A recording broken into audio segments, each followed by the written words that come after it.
Graduated from Rowan University in the spring of 2022 with a sports communication and media degree. I got to actually call minor league baseball and G League basketball games while I was in school. And then I graduated, and as soon as I graduated, I went to NFL Films in Mount Laurel, New Jersey. And as much as I loved that experience, I missed putting on the headsets. I decided, you know what, talk is cheap.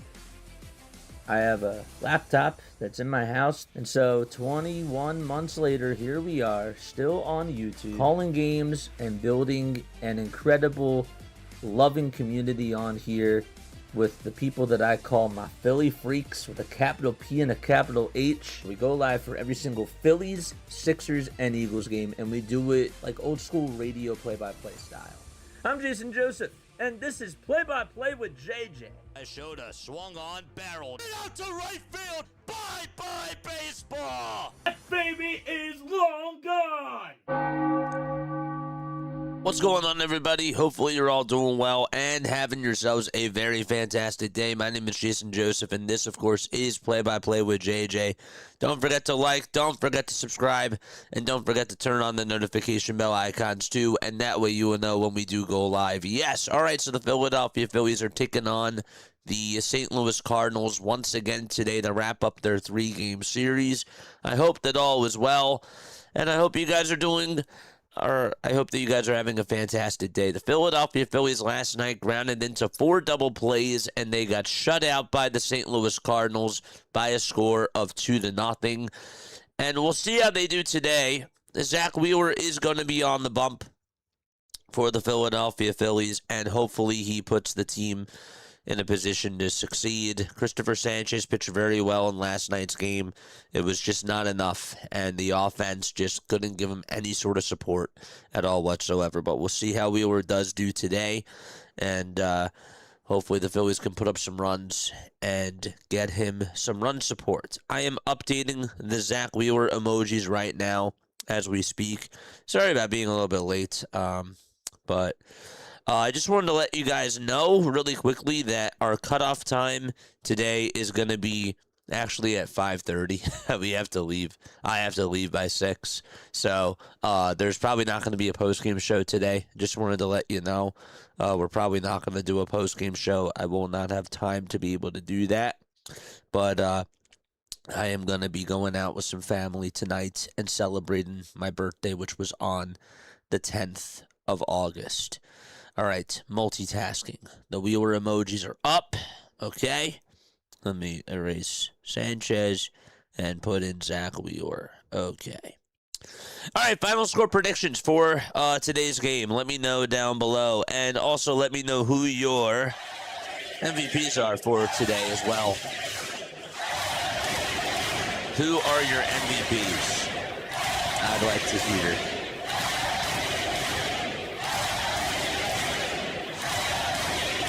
So my final score prediction for this afternoon, I got the Philadelphia Phillies winning by a final score of 4-1. That's my final score prediction. 4-1 Phillies, and I am going to go with Zach Wheeler as my most valuable player for today. Okay, so 4-1 Phillies, Wheeler MVP. And then I got my home run hero for today. I'm going to go Kyle Schwarber. I'm going to go with the obvious ones today. And what's the last thing? Final stat line predictions for Wheeler. 7 innings, 10 strikeouts, 1 run. That's my prediction for Zach Wheeler. 7 innings, 10 strikeouts, and 1 earned run today.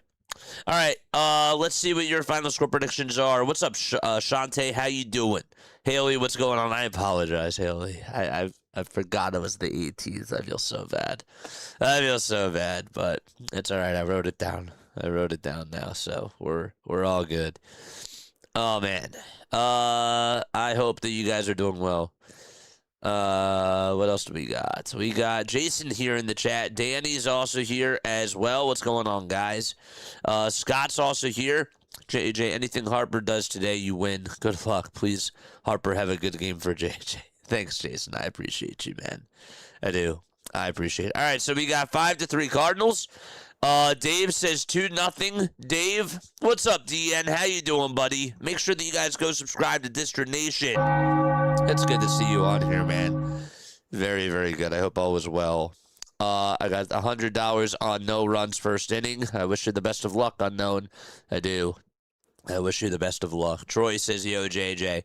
Yes. All right, so final score predictions. Let me know down below. You do have a great community. I do. I do. I say it every day, and I mean it from the bottom of my heart. I could not even be performing at my best, and my community shows up for me. It's like the craziest thing. It's absolutely wild. But it's so good to see you guys. If we get bases loaded and no outs, can we score today? Says Michael. I hope so. I hope so. That was egregious yesterday. That was really bad stuff. Don't worry about it. You knew it was close, which is what counts. No, I feel bad. But it is what it is.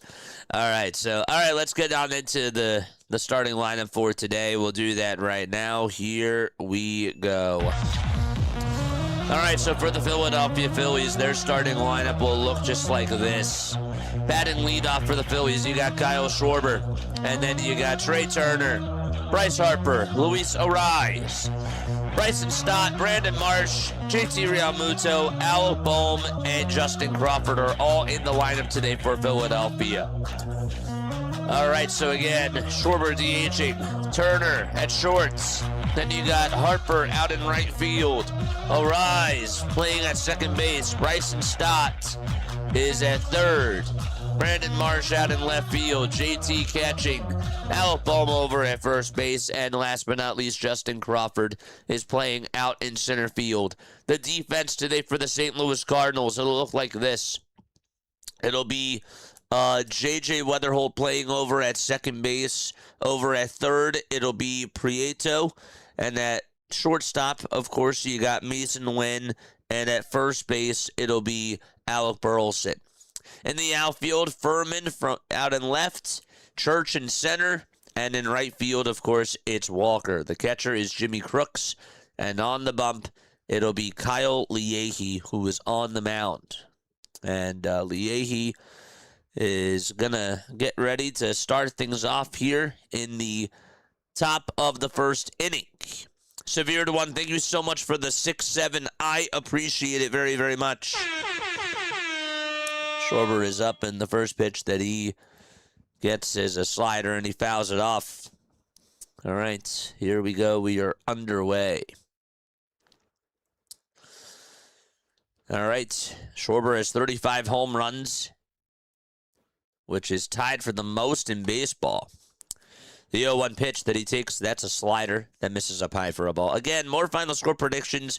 Let me know down below. By the way, happy belated birthday, dude. Thank you so much, man. I appreciate you. I appreciate you.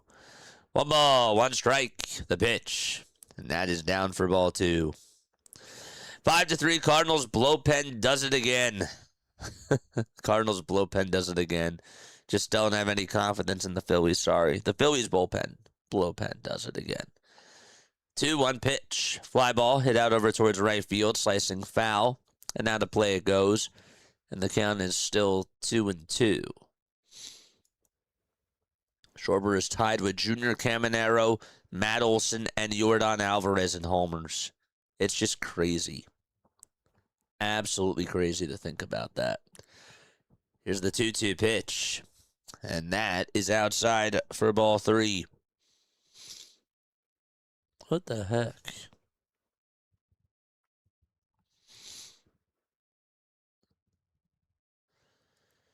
Three balls, 2 strikes. The 3-2 pitch, and Schwarber goes down looking at a changeup. That's in there for strike 3. And there's out number 1. All right. Let's make sure that we get this. No. What the heck? Okay. I keep forgetting it's the command button.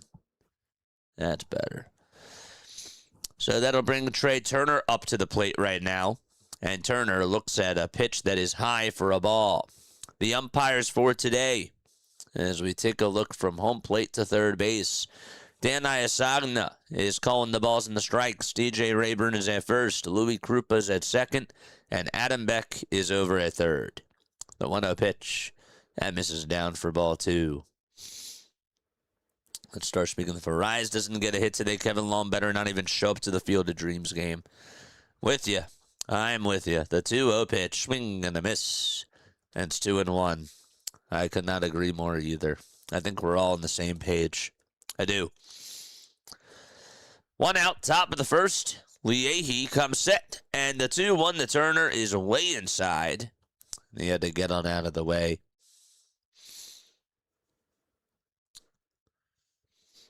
So it's now 3 balls and 1 strike. The 3-1 pitch. Swing and a miss. That was inside too, really? Now it's 3-2. Severe to 1 says I got the Phillies winning 4-2. Any more final score predictions are welcome. Busch Stadium, that's where the game is being played today. It's 93 degrees. 3-2 pitch. Fly ball hit out over towards medium depth right field. Walker takes about 2 steps backwards and then takes 3 steps in and makes the grab for the second out of the inning. Once again, folks, our cutoff time tonight is going to be at 5:30 p.m. Eastern Time. If the game goes past 5:30, that is just going to have to do it. Won't be able to finish. 2 outs, top of the first. Bryce Harper is up to bat. And the pitch. That is outside for a ball. Phillies will play the Field of Dreams game tomorrow. They have to catch a flight tonight. Fly out all the way to Iowa. And then they're off Friday. 1-0 pitch. That's outside for ball 2. 2 balls, no strikes to Bryce Harper, who in last night's game ended up going 0 for 2. He is 0 for his last 7. And 1 for his last 12. 2-0 pitch to Harper. And it's a called strike. Thrown at 96 miles per hour. I got the Phillies winning this game 4-1. I got Schwarber as my home run hero. I got Wheeler as my MVP. 2-1 pitch. That sails down and inside for ball 3. What's up, Danny? How you doing? What's going on, buddy? At least you have 2 fast-working pitchers. That's true. That's true. 3-1 pitch. That's in there for strike 2. Anything under 70 is chilly. 85 is comfortable.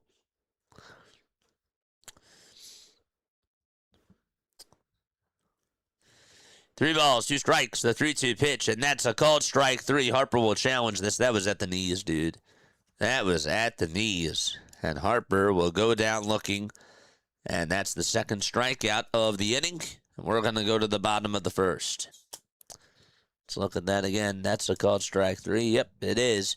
All right, bottom of the first coming on up. And the Cardinals will send their first 3 hitters up to bat to lead things off in the bottom of the first.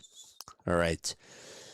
Oh, man, Michael. What's up, Michael? Cal Phillies fan wanted. Ride my Harley with me. What's up, Michael? How you doing, buddy? How are you doing? Tim says, hello, JJ. Hello, Tim. Good to see you on here, my guy. Folks, don't forget to like and don't forget to subscribe to the channel as well. I appreciate you guys for being on here. Bottom of the first coming on up. Here is what the lineup looks like for the St. Louis Cardinals. It'll be J.J. Weatherholt, who is batting in the leadoff spot, playing over at second base. Ivan Herrera is the DH. He is batting second. And then you got Alec Burleson batting third. He's playing over at first base today. Jordan Walker is the right fielder. He'll be batting in the cleanup spot. Right behind him, batting fifth, is Nathan Church, who is out in center field. Mason Wynn is hitting sixth today, and he's playing over at shortstop. Batting seventh for the St. Louis Cardinals, Cesar Prieto, who is playing over at third base. The left fielder, Jose Furman, is batting eighth. And last but not least, Jimmy Crooks, who is the catcher for this afternoon. He'll be batting in the 9 spot. So again, it's Weatherholt, Herrera, Burleson, Walker, Church, Wynn, Prieto, Furman, and Crooks, all in the lineup for the St. Louis Cardinals. Schwarber went down looking, Turner flied out to right, and Harper went down looking, and also lost an ABS challenge on the called strike 3. He thought it was ball 4. So the Phillies have one ABS challenge left. And on the bump for the Philadelphia Phillies, that will be Zach Wheeler, who has a 2.69 earned run average. He has a 10-3 record on the season. Last time that he pitched, it was against the Blue Jays.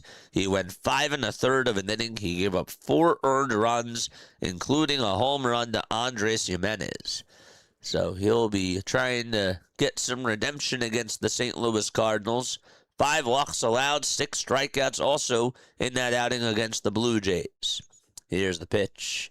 That's outside and a little bit high for a ball to J.J. Weatherholt. This is Wheeler's 20th start of the season. 1-0 pitch. That's a called strike. Thrown at 91 miles per hour. JJ, have you seen Spider-Man Brand New Day? I watched it with my family and with a friend. It was really good. 1 ball, 1 strike. The 1-1 pitch.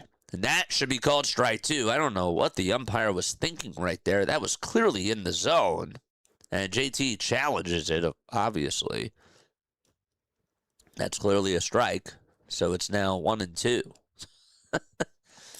It looked like that he had a brain freeze for a second. You good?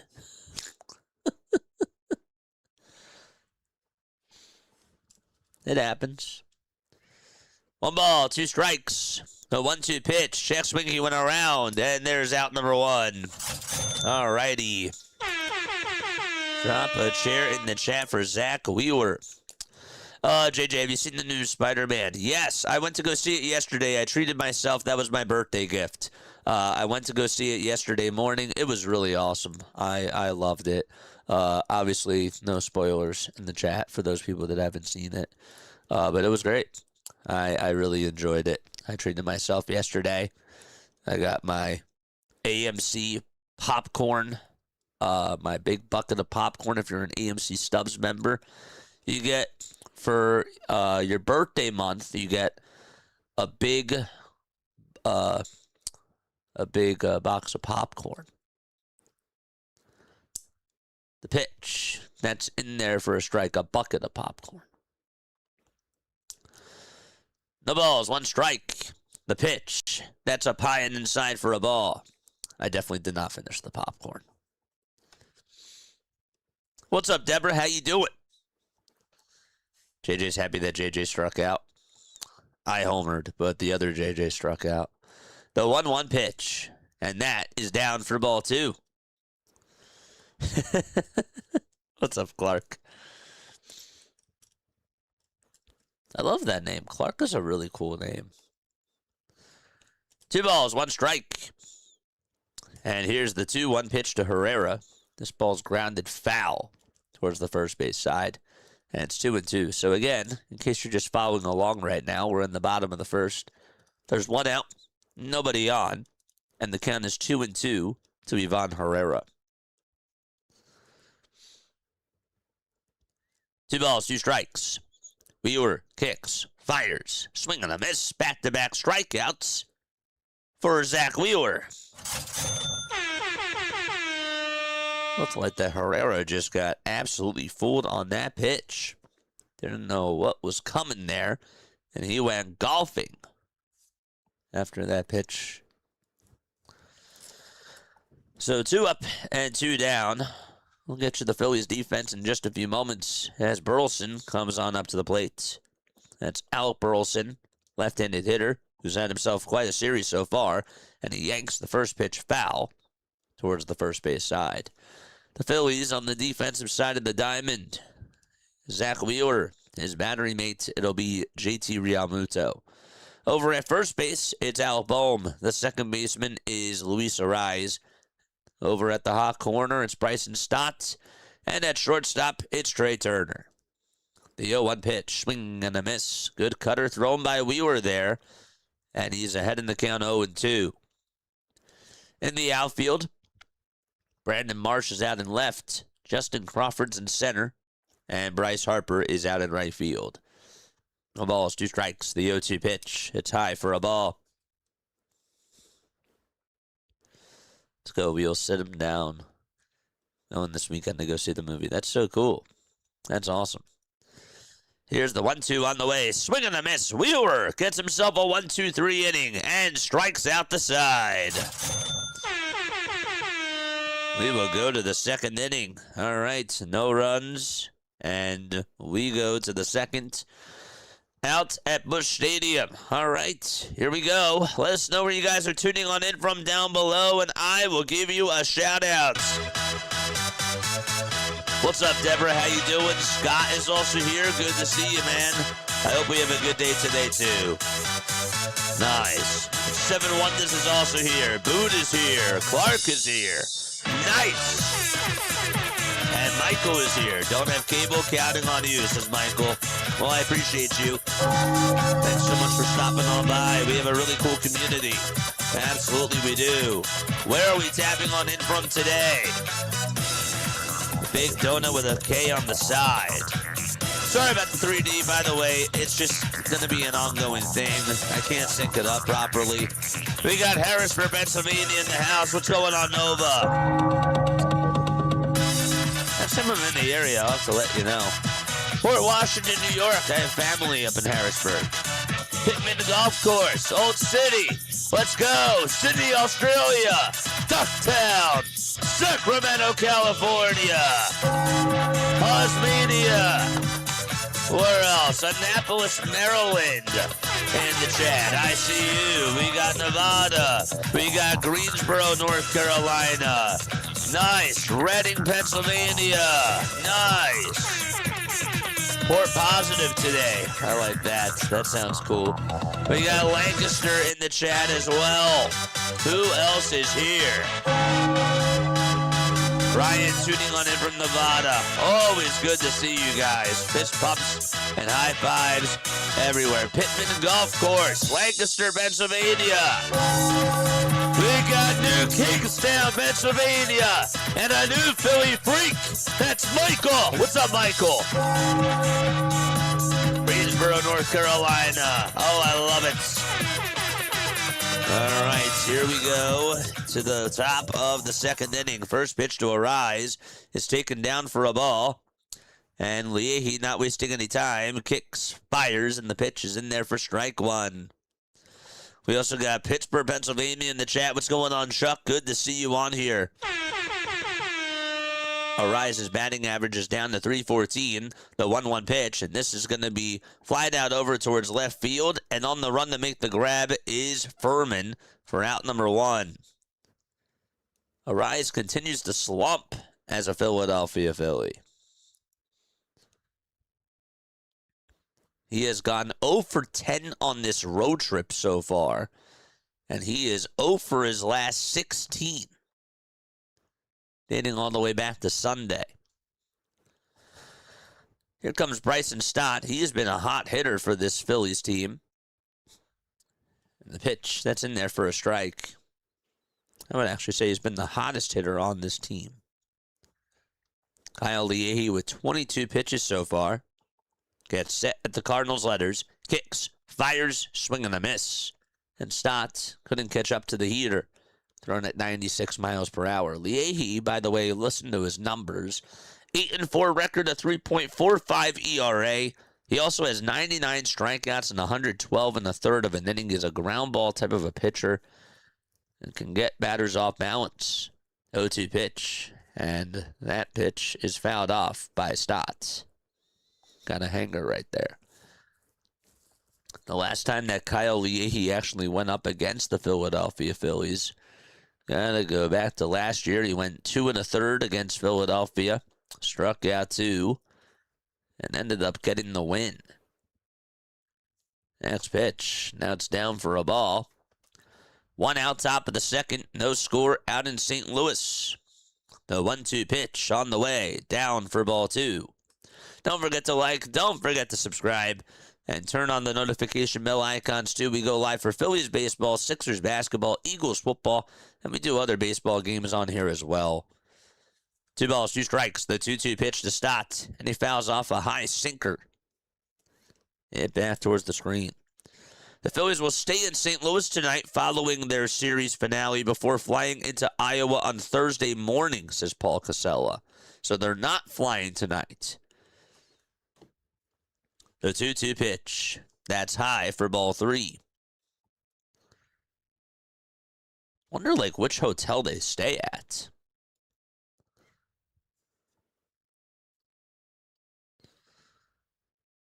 3 balls, 2 strikes to Bryson Stott. The 3-2 pitch. And he gets a piece of the slider and stays alive. This is what Stott has been doing over his last couple of weeks as a Philadelphia Philly. He's been working up pitch counts and grinding out at-bats. He's on a 4-game hitting streak. The 3-2 pitch, and make it now a 5-game hitting streak as that ball sliced out to left field for a base hit. What an at-bat by Bryson Stott. And he's over at first base.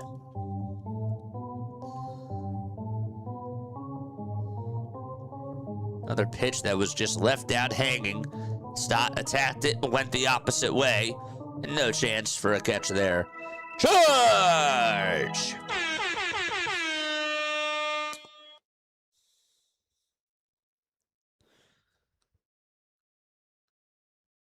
And now it's Brandon Marsh who is up to bat. And Marsh takes the first pitch. It's a fastball at 95. And it's outside for ball 1.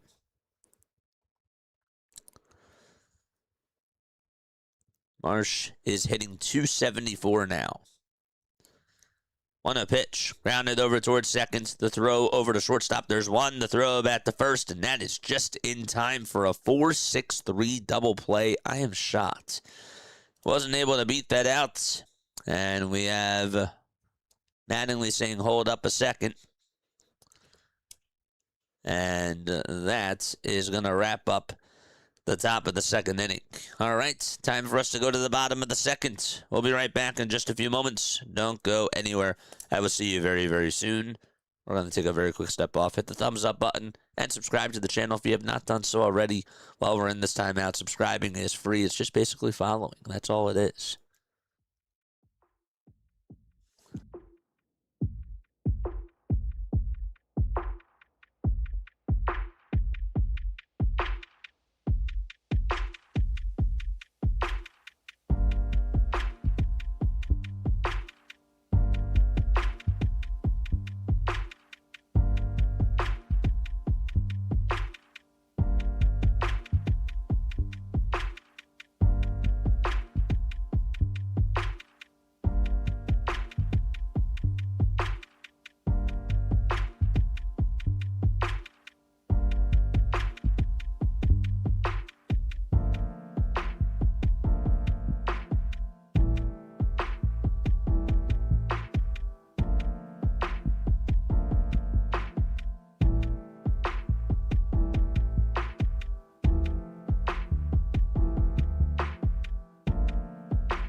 Well, the Philadelphia Phillies have now grounded into 5 double plays so far over their last 2 games.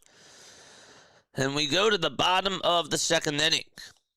All right, bottom of the second inning coming on up out in St. Louis. Wheeler was able to strike out the side in the first. And it'll be 4, 5, and 6 to up in the batting order. Leading things off, it's Jordan Walker. Playing out in right field today, of course. Wheeler gets set, kicks, and delivers. Swing and a miss. Getting a lot of good swing and miss stuff today so far. Walker batting .284 with 23 home runs and 83 RBIs. And here's the pitch. And that is taken down for a ball.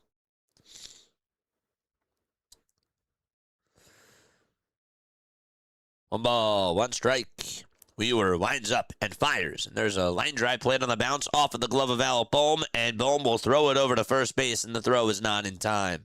It was hit sharply, but just was not able to field it cleanly, and it ricocheted off his glove, and he had to go over towards the second base side, and he shouldn't have even have made the throw over to first, to be quite honest with you, because Walker was going to beat that thing out anyways. Just ate him alive on that one bouncer. I don't know how fast it was off the bat, but it looked like it was a pretty hard-hit ball. Thank goodness Wheeler caught that, though, but Bohm should never have thrown it over to first. So that is an infield single for Jordan Walker. Or are they going to call it an error? They called it an error on Bohm? Wow, I am shocked. The pitch. That is taken for a strike. I'm actually shocked that they called that an error. Because, again, in this day and age, you see a lot of times where you would feel like that an error turns into a hit. They got it right, though. The pitch, that's taken for a strike. Here's the throw to second base, and JT throws it way up high. Turner had to jump up and catch it. And Walker is now in scoring position.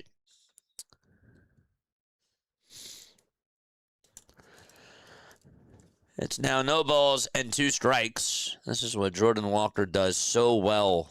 Not only can he hit for power, but this man can also swipe bags too. That's his 16th steal of the season. And he did get an excellent jump.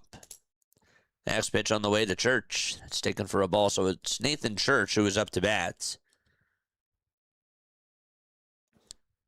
He's down in the count 1-2. Wheeler gets set at the Phillies letters, and the 1-2 delivery. There's a line drive hit out over towards left field, and that's going to get down for a base hit. Walker is going to round third. He's going to be waved home, and the Cardinals take a 1-0 lead on an RBI double by Nathan Church. And what do you know? You got a runner on base. You get them into scoring position by stealing a bag. And you put pressure on Zach. And that pitch, honestly, wasn't even a bad pitch by Wheeler. It was a high fastball that tailed towards the outside corner. And Church was able to stay on it. And that was just a really good hit. It's a 1-0 lead for the Cardinals, bottom of the second. So they are on the board first. The pitch. This will be challenged again. What the heck is going on with Dan Iasagna today? Behind the plate. That was clearly a strike. I mean, no doubt about it. It was at the knees. Wasn't even at the bottom of the ABS zone.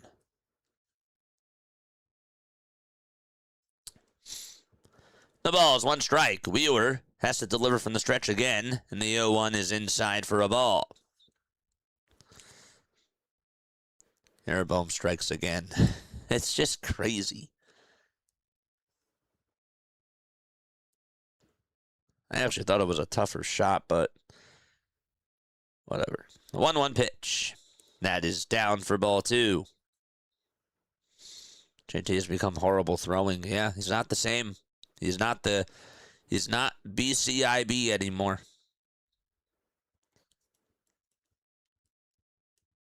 The 2-1 pitch. That's a called strike. Best catcher in baseball. 2-1. It's in there for strike 2. 2 balls, 2 strikes. Church leads off over at second. The 2-2 pitch. That is down and away for ball 3. It's a Mason Wynn, who's hitting .245. He's a right-handed hitter. 24 years old, 5 feet 9 inches tall. He's from Katy, Texas. He has 4 homers on the season and 49 RBIs. In the month of August, though, he's batting .273 and slashing .273, .342, .394, and .736. 3-2 pitch. That is a called strike 3 at the knees. And there's out number 1. And Wheeler, all 4 outs have come via strikeouts. There you go. Good stuff. We got Gettysburg, Pennsylvania in the chat. Heck Boogie says we gladly accept Harper in the Bronx. What's up, Heck Boogie? Good to see you. How we doing on the likes so far? One out, bottom of the second. The pitch, inside. It's a cutter at 91. And it's 1 ball and no strikes.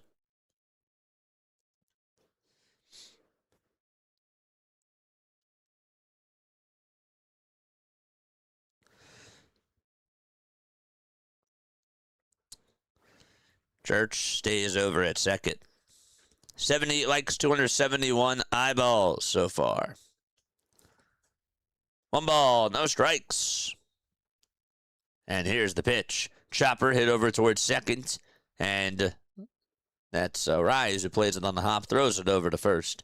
And there's out number 2. The runner from second does head on over to third base. And that's the first out that Wheeler has gotten. It has not come via strikeouts. Who is tuning on in over on TikTok? Let's say hello to everybody on the TikTok side of things. Again, thank you all so much for being on here. I hope you're all having yourself a very, very fantastic day so far. Who else is here on TikTok? Kathy is here. What's up, Kathy?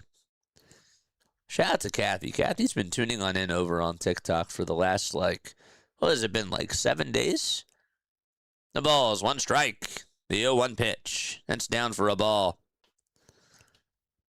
The sinker was at 95 miles per hour.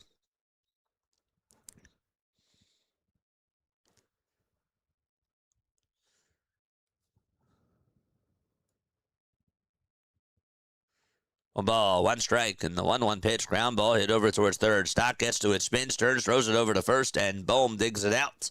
And there's out number 3. All right, we're going to go to the 3rd inning. Philadelphia Phillies are down 1-0 on an RBI double by Nathan Church. And JT is going to come on up to the plate. They'll lead off the top of the 3rd. It's JT, Bohm, and Crawford that are all due on up to bat. All right, well, we'll take a look at the out-of-town scoreboard right now as we head over to the top of the 3rd inning. So, again, the Cardinals, they lead it 1-0 against the Philadelphia Phillies. Other games that are going on at this moment in time, there's just one other game. That's it. The Orioles, they lead it 4-3 against the Minnesota Twins. That game is currently in the bottom of the 3rd inning. Shane Baz is on the hill for Baltimore, and so far he's gone 2 1/3 of an inning. He's given up 3 earned runs on 7 total hits as well. Dylan Beavers homered in the game. Jackson Holliday had himself an RBI fielder's choice. Josh Bell had an RBI single. Cody Clemens had himself an RBI single as well. And Luke Keoshaw hit a sacrifice fly. Beavers, his home run was a 3-run shot. And that's the only other game that's going on in Major League Baseball right now. The guy that's pitching for the Twins, that is Zerby Matthews. Zerby Matthews is on the bump for them. Later this afternoon at 3:05, it'll be Rays and A's going up against each other. Rasmussen is facing Perkins. At 3:40, you got the Rockies playing the Diamondbacks. And at 4:10, it'll be the Brewers against the Padres. You also got Astros and Giants at 3:45 this afternoon as well. Those are all the afternoon games today. A lot of night games tonight. Cubs Nationals will begin at 6:45. You got Guardians and Tigers at 6:40. Pirates and Marlins at 6:40. At 7 o'clock, it's Mariners and Yankees. And at 7:07, you got Red Sox and Blue Jays. At 7:15, it's Mets and Braves. At 7:40, it's Reds, White Sox. And then later tonight, it'll be Rangers and Angels at 10 o'clock. And Royals and Dodgers at 10:10. Scully Abe says, what's going on, man? I was on, yet didn't know this was on TikTok. What's going on, Scully? How you doing? JT is up to bat, and the first pitch to Realmuto is a slider that's in the zone right down Broad Street for strike 1. Okay. The ball's 1 strike. 1-0 Cardinals. JT in the batter's box. Leahy comes set and fires, and JT gets a piece of it and fouls it back towards the screen.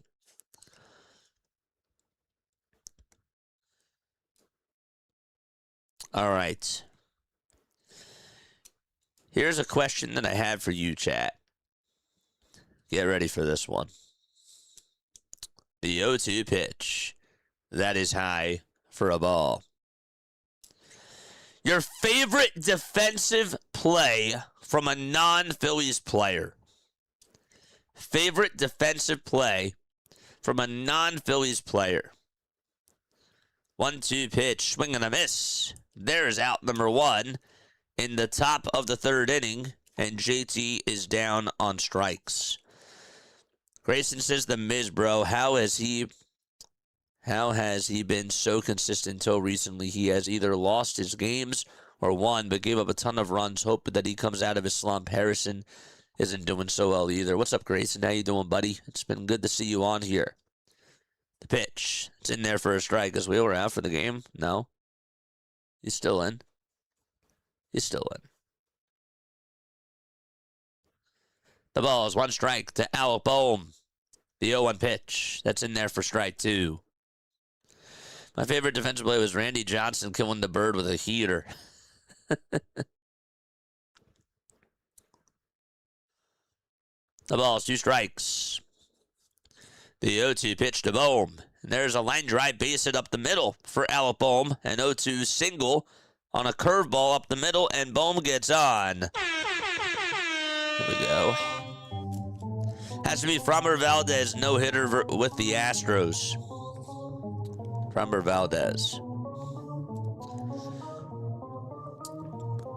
Yeah, me too. That was a good one. Charge! Bo Jackson throwing out Harold Reynolds at home from the left field wall. That's a good one. One out. Here's the pitch. It's in there for a strike. Justin Crawford batting .264, 2 homers, and 30 RBIs. The 0-1 pitch. There's a ground ball hit sharply out to left field for a base hit on the ground. Bohm stops over at second, and back-to-back singles for Philadelphia. Let's go. All right.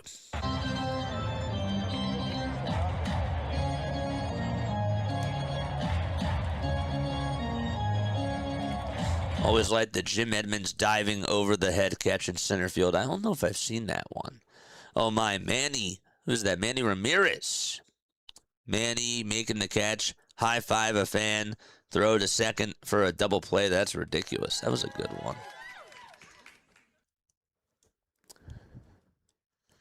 What's going on? Charlie, thank you so much for the membership. I appreciate it. Welcome, Charlie, to the Red membership. Kyle Schwarber is in the box. Here's the first pitch to Kyle, and that's a sweeper that is in the zone for a strike. The guy in the stands who interfered with Cubs outfielder Moises Alou. I thought that was Milton Bradley. That was catching hell. The ball is one strike. Was it Milton Bradley? Can somebody confirm that for me? The 0-1 pitch. That's down for a ball. That makes it 1 ball, 1 strike. Or was it actually Moises Alou? Why am I second guessing myself? 1 ball, 1 strike to Kyle Schwarber. 3 seconds left on the pitch clock. The 1-1 pitch, swing and a miss. That pitch was high. And it's 1-2.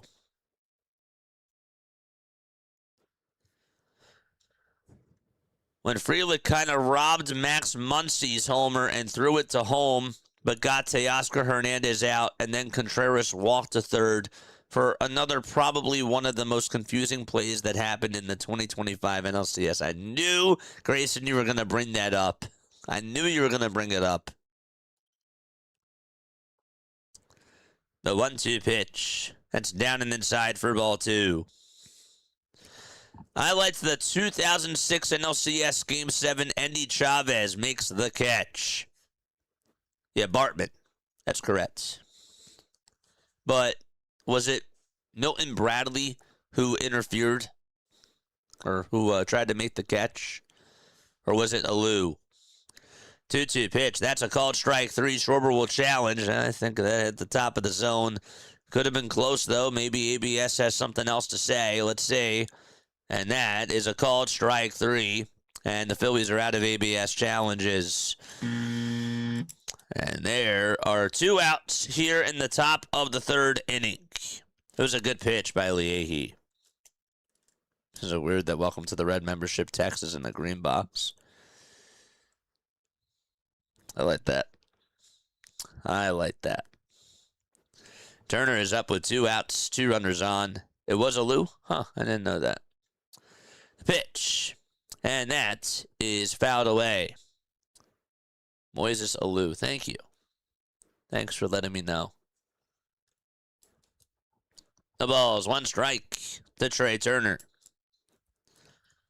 2 runners on, 2 outs, top of the 3rd. Come on, Trey.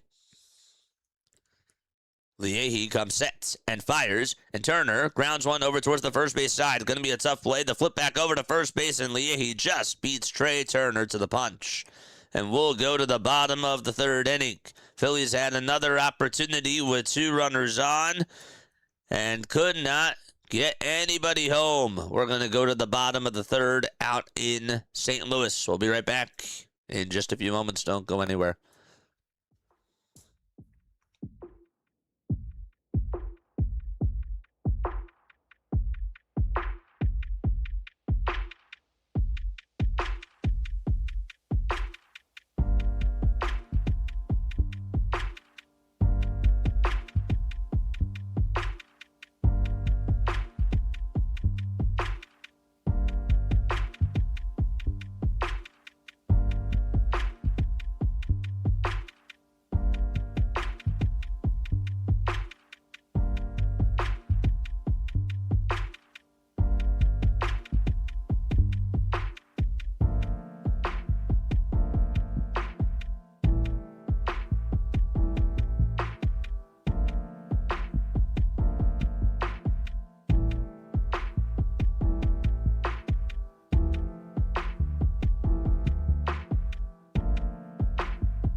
All right, bottom of the 3rd. First pitch on the way, and this is popped up by Crooks, and Marsh can't find the ball, but Crawford calls him off anyways in the left center field alleyway, and there's out number 1. Marsh lost it in the lights, or lost it in the sun, I should say. There are no lights on. There's 1 out in the bottom of the 3rd inning.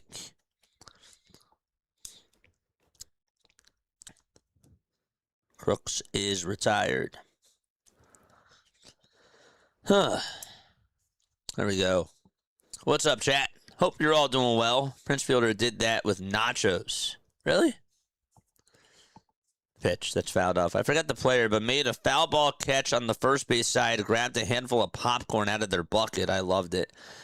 Oh, man. I remember. Oh, who was that?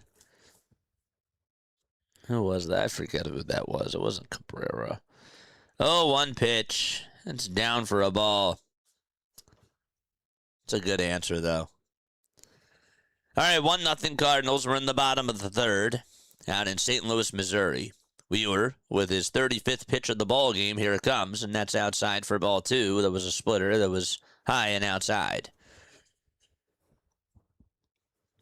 J.J. Weatherholt struck out in the first. We were struck out the side in the first and got Weatherholt, Herrera, and Burleson to each strike out to the 2-1 pitch, and that's a little bit high for ball 3. Really close, but no cigar. There's no reason why they should call 3 calls in 3 innings. That's an ump issue. 3 balls, 1 strike, the 3-1 pitch, and that misses outside, and that's the first walk that Zach Wheeler allows today. And it comes with 1 out in the bottom of the 3rd inning. Oh, man. The main event. The main event checking in on one of the best play-by-play with JJ. What's up, man? What's up, the main event? How you doing, man? It's so good to see you. Sorry, I need to make this box a little bit bigger. There we go. That's better. That's a lot better. Here comes Ivan Herrera, the pitch. This is grounded over to shortstop. This should be 2. The throw to second, there's 1. The throw to first, there's 2. And that's a 6-4-3 double play. And we will go to the 4th inning. All right, 1-0 Cardinals. Harper, Arraez, and Stott are due on up to the plate. And we will go to the 4th right now. All right, it is now time for On This Day in Phillies History. Mediocre Professor, what's going on? Morty, what's going on? Sonic, the Eagles fan, how you guys all doing? Very, very good to see you guys. All right, it happened on this day in Major League Baseball history, actually in Philadelphia Phillies history. Today is the 12th of August. In 1984, on this day, the Phillies and their wives hold a charity dinner and a fashion show to benefit ALS. It's the first series of events that would actually raise over $17 million to combat the disease. I didn't know that. That's really cool. $17 million back in 1984. That happened on this day on August 12th of 1984. In 1991, on this day, the Phillies actually beat Montreal. The Expos, they won 2-1 to get their 13th straight win, and it tied the team's post-1900 record as well. In 2009 on this day, during the 5th inning of a game at Wrigley Field, a fan in the bleachers throws a beer in the face of Shane Vittorino while he's catching a fly ball. Vittorino makes the play, and the Phillies win by a score of 12-5. I do clearly remember that. That was awful. I do remember that. Absolutely, I do. Anybody else remember that? That was terrible. Who else happened? I remember the Phillies had Lance Nix. I forgot all about Lance Nix. They released him on this day in 2013. All right, top of the 4th. Cardinals are up 1-0 against the Philadelphia Phillies. And Kyle Leahy is back out there for another inning of work. Yes, he is. Harper 0 for 1, struck out in the first. Looking for his 26th homer of the season. He has 25 homers, 71 ribbies as well, and a .252 average. Don't forget to like, don't forget to subscribe, and turn on the notification bell icons too. Here is the pitch to Harper on the way. That's called a ball. Looks like that could have been called a strike. That was pretty close. Yeah, that's right, Sonic. That's right. 1 ball, no strikes. That's to Bryce Harper. And the 1-0 pitch fouled off. It was a slider that hit the top of the zone. Don Mattingly is helping himself to a paycheck and not doing much, says Sonic. The Cardinals got their 1 run in the bottom of the 2nd on an RBI double by Nathan Church. The 1-1 pitch, swing and a miss. That was after an E3. Jordan Walker got on with an error by Bohm, and then he stole second base during the Nathan Church at-bat and then scored on the RBI double by Church. The 1-2 pitch. That sails down and inside for ball 2.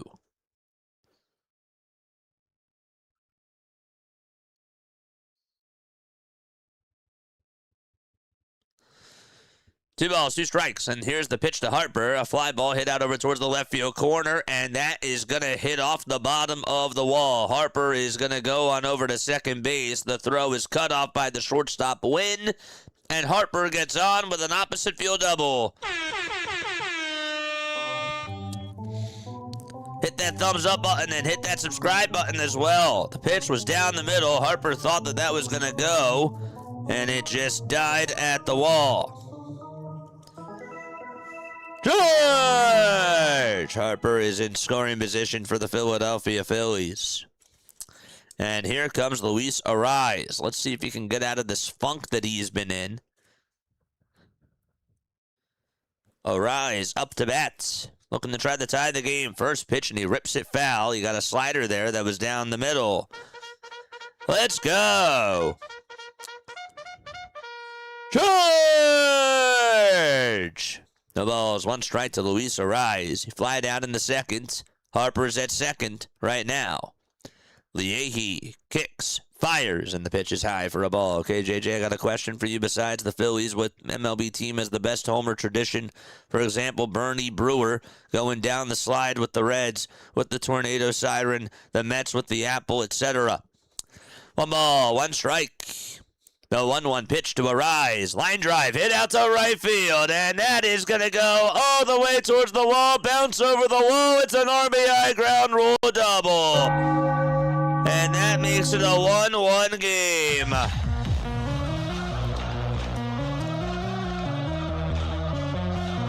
Took a bounce and just went right on into the stands, and Arraez ties it up and finally gets himself a hit.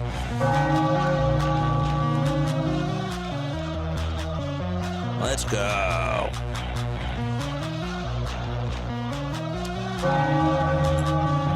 Two doubles to start off the 4th.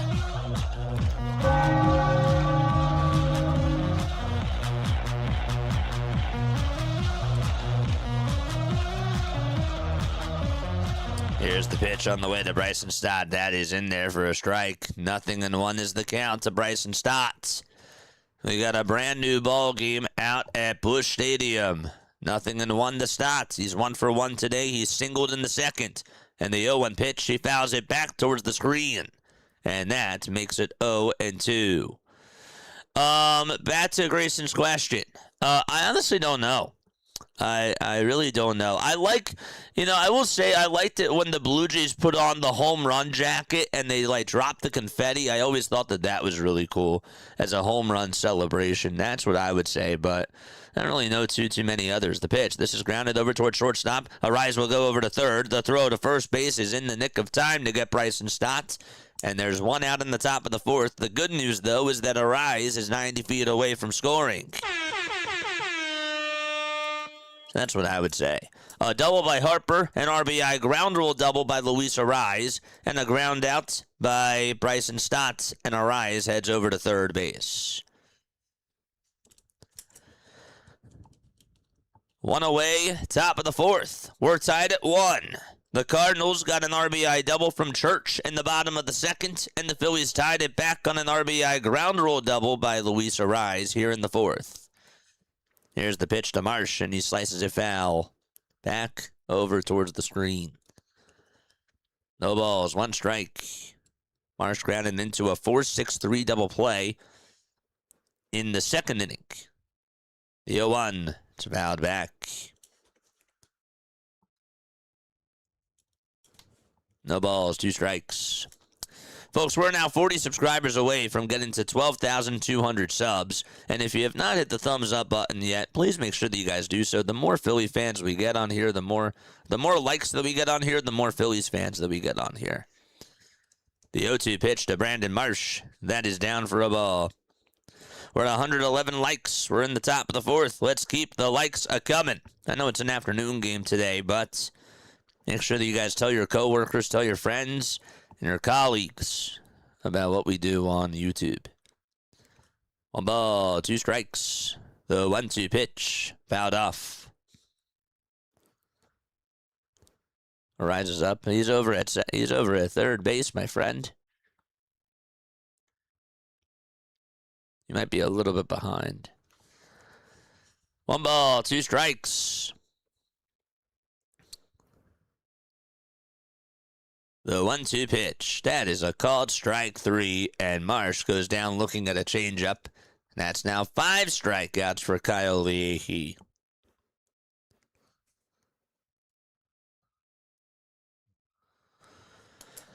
Ooh, man.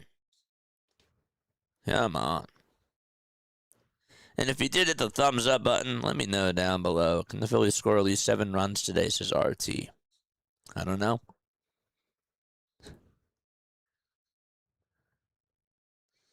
The pitch, foul ball. Like, every time that we stream on here, there's always somebody that obviously, of course, is betting. That's like, can the Phillies put up 7 runs? Can the Phillies win today's game? Are the Cardinals going to beat the Phillies today? How do you want me to answer? I don't know. I don't have a crystal ball. The 0-1, swing and a miss. And it's 0-2. But what's up, buddy? How you doing? I'm just messing around with you. Jim says, let's face it, they're just okay. Sorry. I think you're being too nice, Jim. I do. I think you're being too nice. Say it with your chest. The balls, 2 strikes. The 0-2 pitch. Grounded foul. You got 1 run. How many more do you want? Says Eagle. What's up, Otto? The balls, 2 strikes. 2 outs, top of the 4th. Runner over at 3rd. JT is in the box, the 0-2 pitch, and he fouls it away.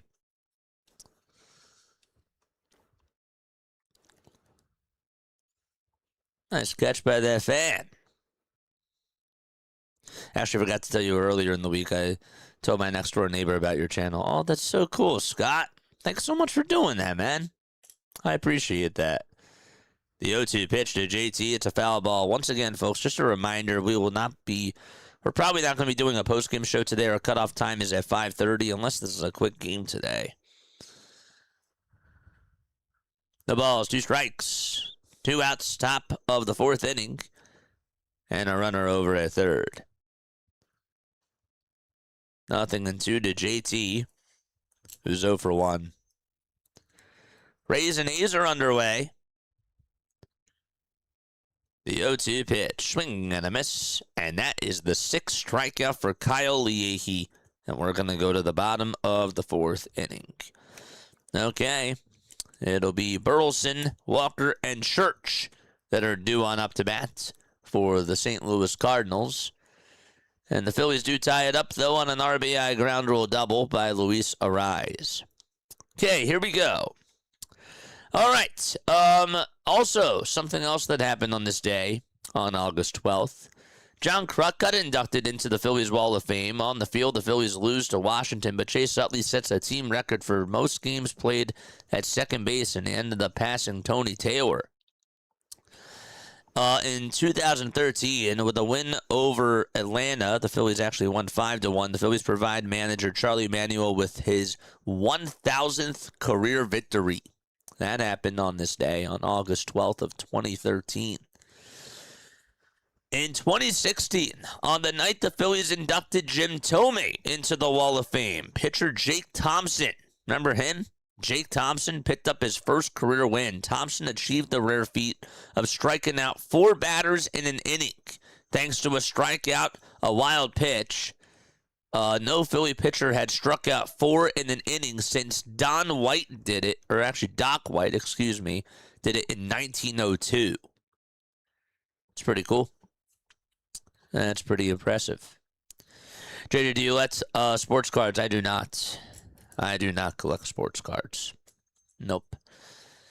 My dad used to. I do not collect sports cards, though.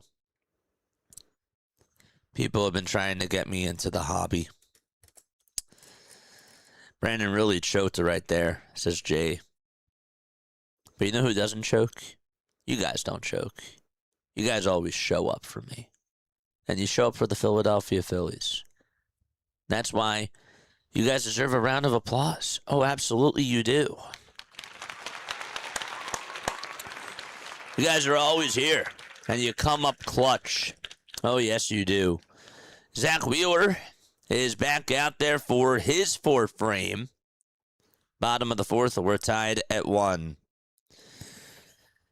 3 innings, 38 pitches, 23 strikes, 1 hit, 1 run, 1 walk, and 4 strikeouts. That run that he allowed was not an earned run. Just wanted to make sure that I mentioned that. And Burleson will come on up to the plate for the St. Louis Cardinals. Alec has had a very good series so far. Has been a very good hitter for this Cardinals team. His average is at .285. 19 home runs and 81 RBIs on the season. And he stares at a four-seamer that's in the zone for strike 1. Hits the top of the zone. The Caboose Show. What's going on, Caboose? I haven't seen you in a while. I hope all is well. There's the 0-1. This is going to be popped foul and out of play. You're the best, JJ. You're the best. I hope all is well.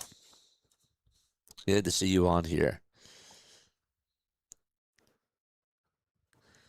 0-1 pitch. It's a foul ball. So it's no balls, 2 strikes to Alec Burleson. 5 seconds left on the pitch clock. The 0-2 delivery, and that's going to hit Burleson right on the ankle. And he'll be rewarded first base. Takes off of his ankle guard, and he'll walk on over to first. And the leadoff man is aboard. What do you know? Actually really got him, yeah, more so towards the back ankle. It wasn't even the front ankle. Okay. Well, the leadoff man gets on. And up next is Jordan Walker. Wheeler has 41 pitches. Burleson didn't appreciate that. I don't think anybody would. The pitch, that's inside for a ball. Thank you for hitting me. Thank you for hitting me with that pitch. That feels great.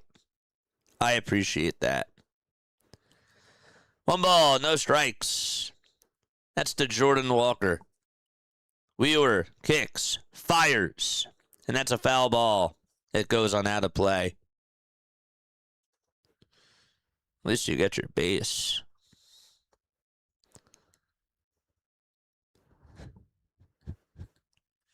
One ball, 1 strike.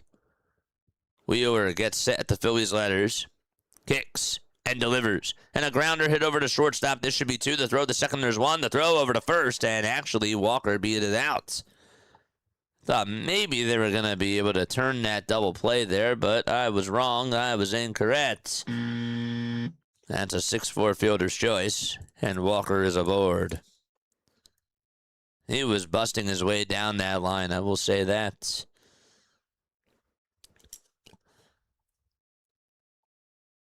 Walker 0 for 2 with a run scored and a stolen base, but he gets on for the second time today. Wheeler comes set at the Phillies letters. Gets set. Kicks. Fires. And a fly ball hit out over towards shallow center field. Arraez backs up over towards the outfield turf and makes the grab for out number 2. I'd love to see Don try to take Wheels out if he has the lead.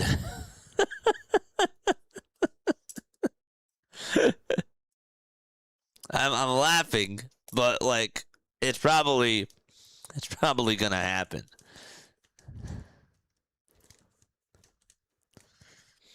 Bottom of the fourth, 2 away, and a runner over at first. Walker is a cold-hearted dude. That guy is gonna be a perennial all-star. He is. He is. The toss back over to first. The throw is not in time. Wasn't his rookie year 2022? I should know this. I think he was on that team with Albert, or was that the year after? It was. It was the year after. Huh. The pitch. Swing and a miss. Yeah, he's 24 years old. He's 24 years old. definitely having a breakout year. Last year he had 6 homers and 41 RBIs and only batted .215. To go from batting .215 and striking out 126 times and 363 at-bats, this year he struck out 122 times and 451 at-bats and is batting .284 with 23 homers and 83 RBIs. That is what you call a breakout season. Next pitch, here it is, swing and a miss. The ball's 2 strikes. Wheeler gets set right at the Phillies letters. The 0-2 pitch to Mason Wynn, and it's up high for a ball. Well, we're getting 7 runs anyways.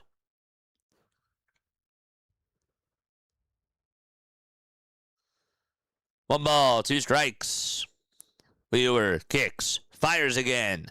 And a fly ball hit out over towards left center field. Marsh goes towards his left, stops, waits for it, and makes the grab for out number 3, and we're going to head to the 5th inning. Salty NJ, thank you so much for the sub over on YouTube. I appreciate it very, very much.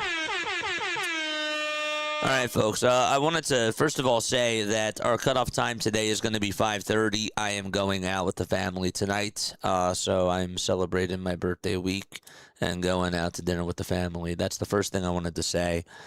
So our cutoff time, again, is at 5:30. Second of all right, I am looking for help. Okay? As much as I love making YouTube shorts, as much as I like doing things, I've realized that I need help. I could definitely use some assistance, and I am looking for somebody who is like really good at cutting YouTube shorts and cutting highlights. And I am looking for help. If you are interested in cutting YouTube shorts for me and learning how to do it, I'm looking for like a really good editor. I am taking applications. Please make sure that you guys email me, jasonjosephonair@gmail.com. It's a lot, man. It's a lot to do by yourself, and I am looking for somebody to potentially help me out with that, especially for MLB playoffs. I would really like us to be able to post a lot more shorts, and I just don't have the time to do everything. So if you are interested in editing YouTube shorts for me and doing it at like a really quick rate, hit me up, let me know. My email, the mods will drop it down below in the chat. If you are on YouTube, on TikTok, it is jasonjosephonair@gmail.com. But I did just want to let you guys know that I am looking for an editor. And we will talk off the air.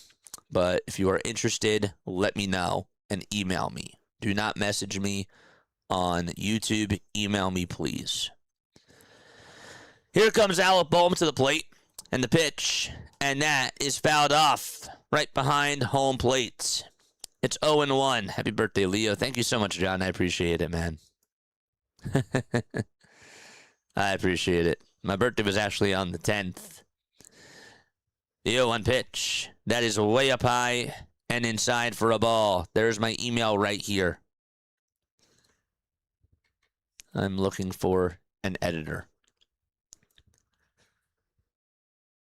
1 ball, 1 strike. That's to Alec Bohm.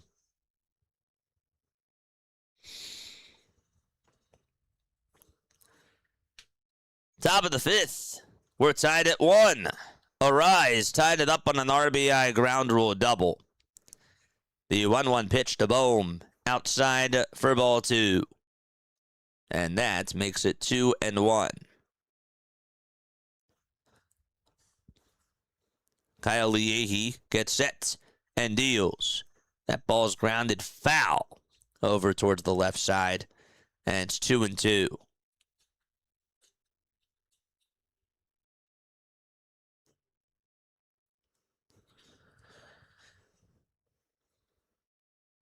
Two balls, 2 strikes. The 2-2 pitch to Bohm. And that misses outside for ball 3. Alex singled his last time up. His average sits at 228. He has 13 home runs and 63 RBIs. The 3-2 to Bohm. Fouled off again. And he stays alive. That pitch was inside, too.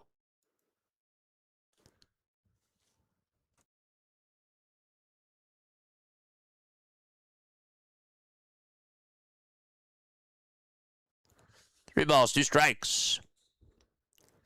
And the payoff pitch to Bohm. Line drive in out over to right field, and that's going to get down for a base hit. It takes 1 hop in front of Jordan Walker, and now Bohm is 2 for 2 this afternoon.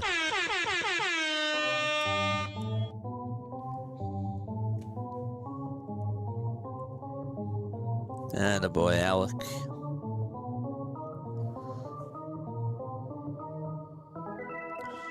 Charge! So Bohm gets on, and Crawford is up next. The 8 and 9 hitters today, Bohm and Crawford, are 3 for 3. The pitch to Crawford, grounded towards the right side, and they're going to just make the easy throw over to first to get the first out there. I think that they may have had a chance to turn 2. J.J. Weatherholt, it was yanked towards the right side. Weatherholt was just not too far behind Burleson there. He would have had to make a spin and a turn and angle it perfectly.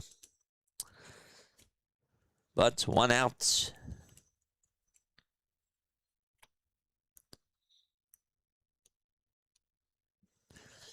Schwarber is up, and he yanks one towards the right side. It's played on the hop again by Weatherholt, and the throw to first is in time, and Bohm is now at third base. What's up, Herbert? How you doing, buddy? I can't believe they stayed Alex Bonds. That they've kept Alec Bohm for so long? Yeah. I know.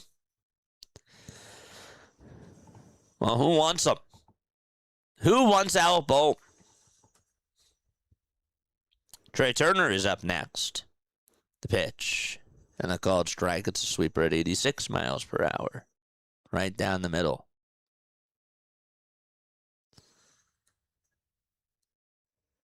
I volunteer to help. Email me. Email me. Definitely make sure that you email me. No balls, 1 strike. The 0-1 pitch. And Turner flies one out towards left field. It was hit off the end of the bat. And going towards his right to make the grab is the left fielder Furman for out number 3. Time for us to go to the bottom of the 5th. Prieto, Furman, and Crooks will come on up to the plate against Zach Wheeler. All right. Here is what the rest of the Phillies schedule looks like for the rest of the week, chat. The Philadelphia Phillies will be playing tomorrow out at the Field of Dreams Stadium, and they're taking on the Minnesota Twins. That game will be on Thursday at 7:30 p.m. Eastern Time. It is going to be on Netflix. If you guys know people that obviously do not have Netflix and that won't be able to watch the game, you know what to do. You tell them about play-by-play with JJ, and you tell them that he'll be calling the game. The Phillies are then off on Friday, and then they go back to Minnesota on Saturday. They play at 7:10 p.m. Eastern Time. Jesus Luzardo is going to be on the bump on Saturday, and then they wrap up their series on Sunday afternoon at 2:10. We will also be doing Sunday Night Baseball that night. I wanted to make sure that I mentioned that. We're going to be getting back into the swing of things with that since I am back home. All right, the Sunday Night Baseball game is Mariners-Astros. Mariners-Astros is the Sunday night game. But that is the upcoming schedule for the rest of the week. All right? So, again, the Phillies play tomorrow night.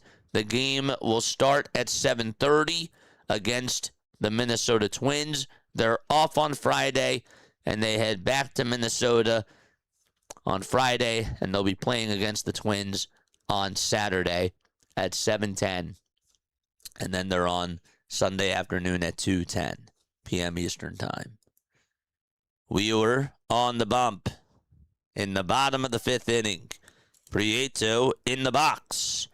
And the pitch, that's upstairs for ball 1 at 93 miles per hour. Share out the stream.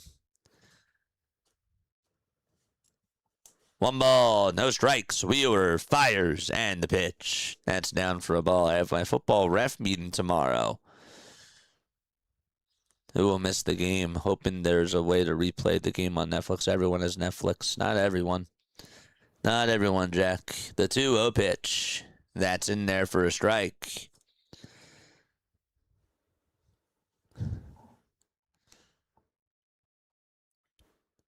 Two balls, one strike. 5 seconds left on the pitch clock. The 2-1 delivery. Fouled off. And we'll do it again. So that makes the count now 2-2. Justin Brule is warming up in the Cardinals bullpen. And he will pitch the 6th inning, it seems. The 2-2 pitch on the way. Line drive, and that's over the glove of Arraez out to right field for a base hit. And there's a leadoff single here in the bottom of the 5th.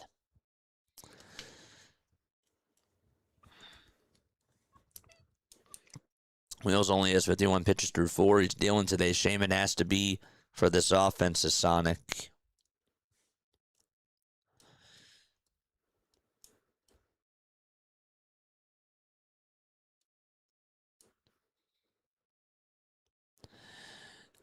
Let me put it to you this way. The pitch is in there for a strike. If you get rid of Zach Wheeler, Christopher Sanchez, Jesus Luzardo, and Yohan Duran, this Philadelphia Phillies team is the 2012 Philadelphia Phillies.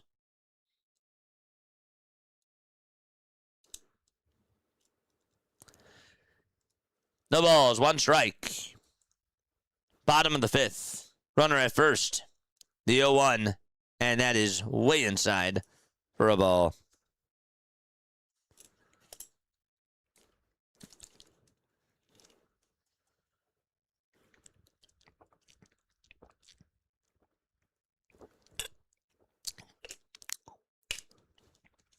One ball, one strike. Bottom of the 5th. The pitch. That's in there for strike 2. Right at the knees. Anybody agree / disagree with that statement?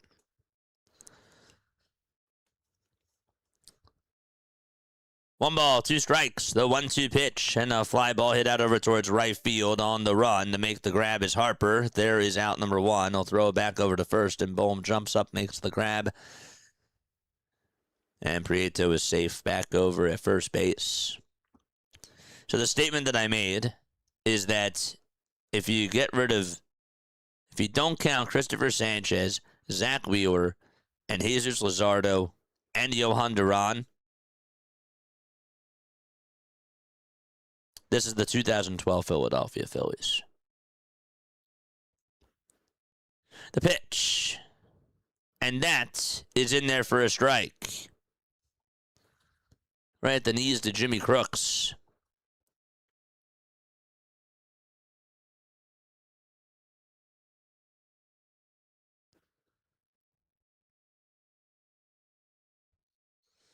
The 0-1 pitch. That is inside for a ball. Did anyone see Rich Eisen absolutely gush over the Phillies allowing a teacher to call an inning of a game? I didn't see that, huh? JJ could have done the same thing, but better. Thank you, man. The fact that they let Amaro near a mic is crazy.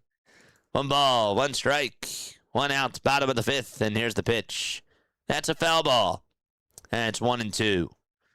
Jimmy Crooks 0 for 1 with a flyout in the 3rd.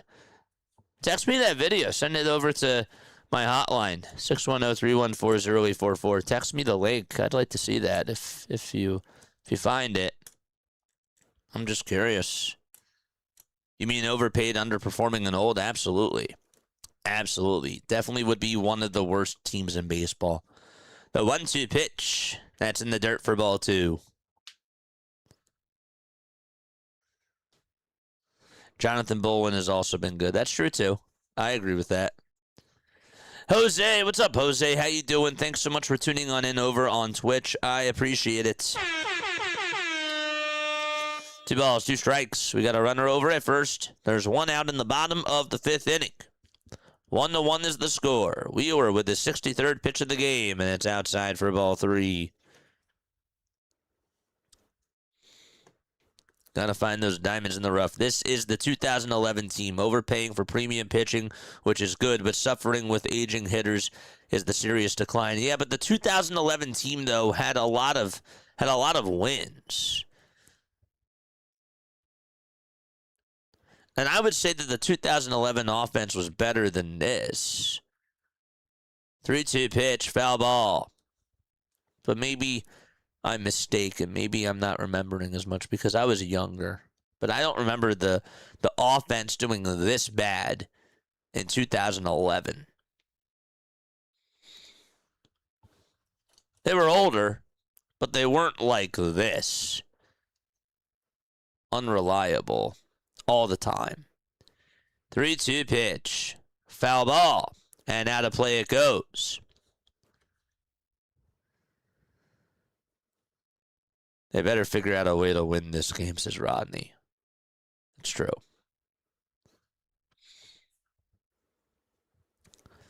Three balls, two strikes to Jimmy Crooks. We were at 65 pitches right now. Runner at first, the 3-2 pitch. Swing and a miss, and Zach Wheeler gets himself another strikeout. That's his fifth one of the ball game. Attaboy, Zach. Went to the cutter. It was below the zone. And there is a big second out.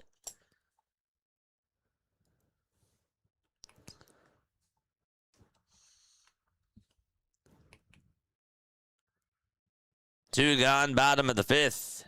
J.J. Weatherholt comes up. And the pitch, swing and a miss.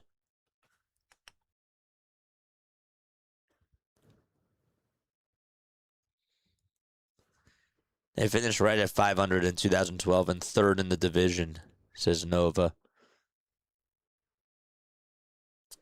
0-1 pitch. That's inside for a ball. Phillies are, 64 and 57? They're just 7 games over 500 right now.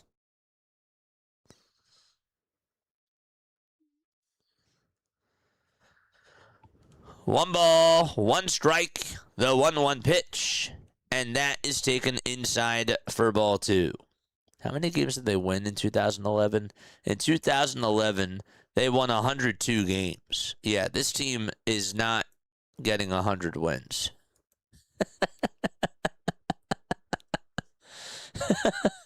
The 2-1 pitch, grounded towards the right side. Bohm couldn't even play it on the hop, and it gets by him for a base hit. And that's going to put runners over at first and third. Harper threw it back over to first. What the heck is going on? 2 outs, bottom of the fifth, and runners are at the corners. Weatherholt got a pitch down the middle. It wasn't a good pitch, but Bohm went over towards his right side. I don't know, man. Caleb Cotham is going to go out there. That was an unlucky bounce. Oh, boy. All right, runners at the corners with 2 outs in the bottom of the fifth. That's just the second hit of the day for the Cardinals, I believe. That's their third hit, actually. But still, that's how great Wheeler has been today. And now he has to deal with runners over at the corners. They took a very high bouncer towards the right side of Bohm. And I thought maybe he could have gotten there, but looking at the replay, that was a tough angle. Just an unlucky bounce for the Philadelphia Phillies. 13 pitches in the first for Wheels, 18 in the second, 7 in the third, 11 in the fourth, and so far 21 here in the fifth. He has 70 pitches. So 2 outs, bottom of the fifth. I guess 2011 just seems so bad because of the years it followed. No, I hear you. I hear you. The pitch, swing and a miss, and the count is 0-1.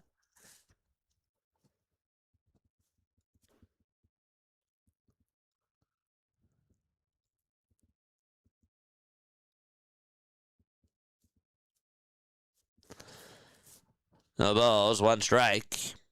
Wheeler gets set at the Phillies letters in the 0-1 pitch. That is high for a ball.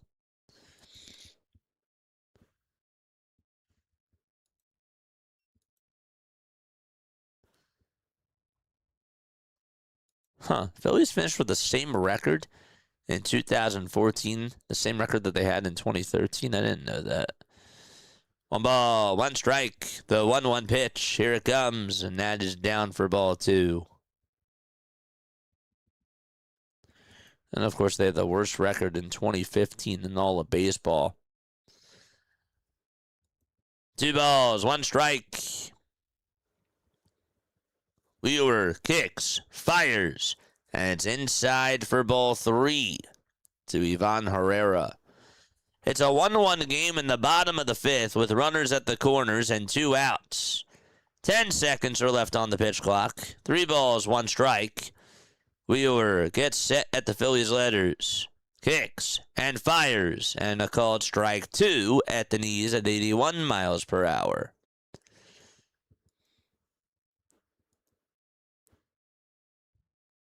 Herrera, lifetime against Wheeler, is 1 for 3 against him.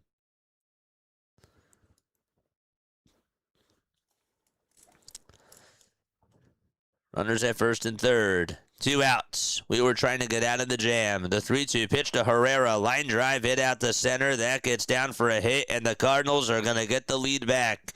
That'll put runners at first and third again. 2-1 St. Louis on an RBI single by Ivan Herrera. Prieto scores.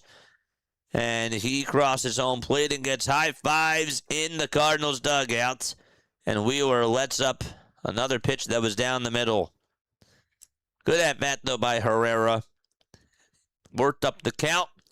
Got a pitch to hit out over the middle of the plate. And the Cardinals take advantage. 2-1.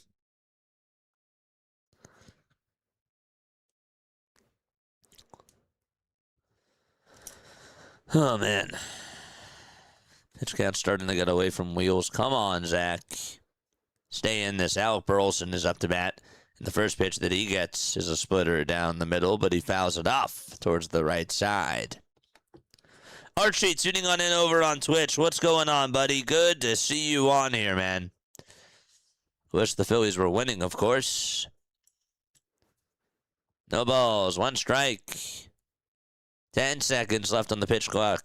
The 0-1 pitch on the way. That is down and away for ball 1. If we actually take a look at the wild card standings right now, the Philadelphia Phillies, the Arizona Diamondbacks, and the San Diego Padres are all tied. They are all tied for that second wild card spot. The 1-1 pitch, and Burleson flies one out to right center field, and that's going to go all the way towards the wall. Weatherholt jogs on home. Right behind him is Herrera. It's a 2-run double by Alec Burleson, who just continues to destroy the Phillies in this series. And that makes it a 4-1 ball game.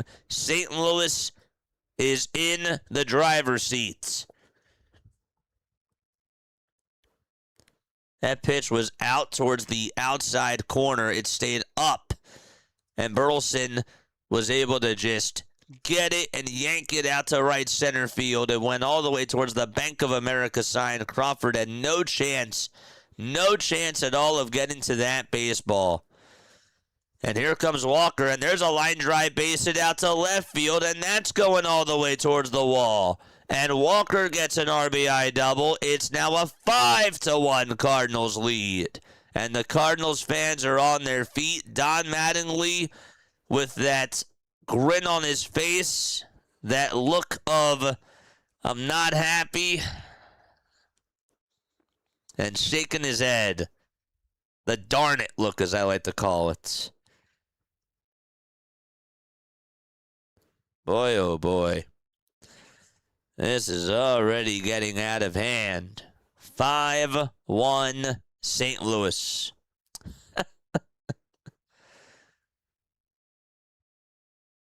Walker at second, Church up to bat. And Church is going to foul off a pitch that goes towards the back of the screen. Nathan Church had the RBI double back in the second to put the Cardinals up at the time 1-0. 0-1 is the count. Wheeler kicks and delivers. And it's fouled off. Once again, folks, thank you so much for tuning on in. I appreciate it. Brooks Raley is already warming up in the Phillies bullpen.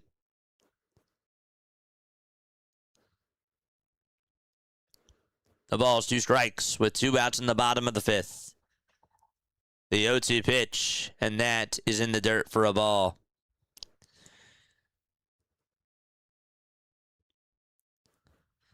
Wheeler has just lost it. He's been letting up in this inning.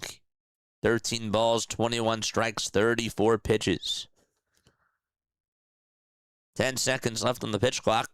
The 1-2 pitch. And Church flies one out towards shallow right field. Harper on the run will make the grab for out number 3. And we're going to go to the 6th inning. The Cardinals lead it 5-1. Harper, Arraez, and Stott are due up, and the Phillies have some work to do. Their work is cut out for them, and we'll be right back. Don't forget to like. Don't forget to subscribe. We'll see you soon.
Justin Brule is going to pitch for the Cardinals. 53 games, a 3.39 ERA. And the lefty is on the bump facing the left-handed hitter. That's Bryce Harper. 5-1 Cardinals. They put up 4 runs in the 5th. And the pitch to Bryce Harper is outside for a ball. Thrown at 89 miles per hour. Harper doubled in the 4th and scored a run. 1 ball, no strikes to Bryce. 5 seconds left on the pitch clock, and the 1-0 delivery is off the plate for ball 2. Looked like that he took a sweeper there. Harper has faced Brule once. He's 0 for 1 against him. Cardinals are at 500. They're 60-60. The 2-0 pitch. That's inside for ball 3. The Phillies are 64-57. They're 5 games above 500 on the road. 3-0 is the count to Harper. And the 3-0 pitch to Bryce. That's down for ball 4. And there's a leadoff walk for the Philadelphia Phillies.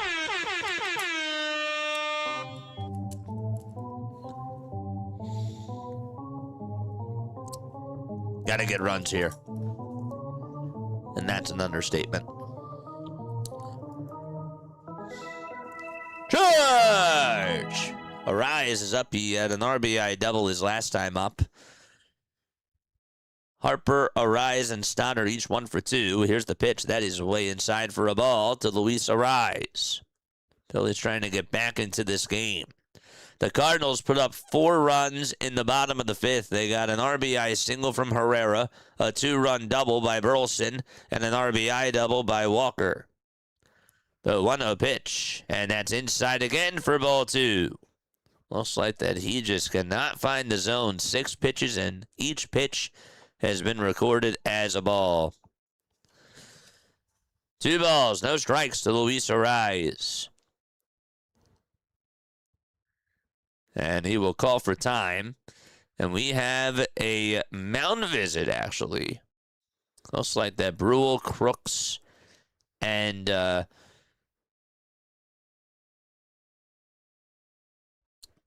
corner infielders are going to go out there to have a word with Brule. They're in the middle of an at-bat. You don't usually see that happening. Gordon Graceffo is the righty that is warming up in the Cardinals' pen. 2 balls, no strikes to Luis Arraez.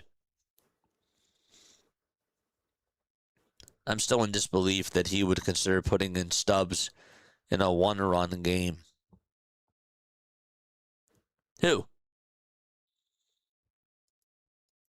The 2-0 pitch to Arraez. The sinker is in there for strike 1. Keep it clean, chat. Keep it clean. The 2-1 pitch to Arraez. There is a ground ball hit over towards shortstop. The tag over to second. There's 1. The throw to first. There's 2. And that is a 6-3 double play here in the top of the 6th inning. Mason Wynn was at the perfect spot right there. And the Phillies have 2 outs with nobody on. He hit it sharply, too. Couldn't have hit it any harder. Boy, oh boy. Feels like after the leadoff man has gotten on, the Phillies just grounded the double plays. 6 double plays over their last 2 games. The pitch to Stotts. That's in there for a strike. The 0-1 pitch. Inside for a ball.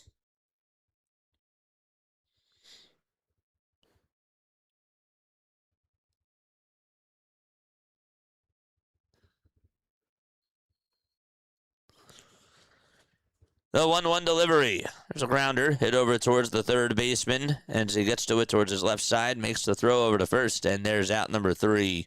Bottom of the 6th coming on up. It's a 5-1 Cardinals lead. Wynn, Prieto, and Furman are due on up to bat for St. Louis. Once again, just a quick reminder, folks, my name is Jason Joseph. This is Play-by-Play with JJ. Don't forget to like, don't forget to subscribe, and turn on the notification bell icons too, and that way you will know when we do go live for Phillies baseball, Sixers basketball, Eagles football. We do other baseball games on here too. Mods, let us know how many people have hit the thumbs up button so far. I really would like us to try to get to 300. I know that the Philadelphia Phillies are playing an afternoon game today, and I know that they're not doing so hot, but I don't have any control over that, so if you guys could do me a solid and just hit the thumbs up button, I would really appreciate it. The more likes we get, the more baseball fans we get, and the more Phillies fans that we get on here too. So, we got trivia in the bottom of the 7th inning. I hope that you guys are looking forward to that because we're going to be asking I think it's going to be a pretty good trivia question. I do. I have to hype up this trivia question. Of course I do. I love you guys very, very much. Once again, I said this before. I'm going to say it again. If you guys, I'm sorry. Let me rephrase that. Quick second. I'm looking for an editor. All right. I have been doing a lot of stuff. I can't do it all. I've come to accept that I can't do everything that I want to do. But I am looking for an editor, especially because for MLB playoffs, I really want to have a lot of YouTube shorts out during the MLB playoffs. If you are interested in editing for me, and if you think that you're a really good editor, please hit me up. Please email me down below. It's jasonjosephonair@gmail.com. I've been making some YouTube shorts But even over the last like 5 or 6 days, I just haven't had the time to do it. And it definitely does take time for me to do. I am looking to hire somebody as an editor. If you're interested in editing for me, hit me up on email. Let me know, and we will talk. We will definitely talk.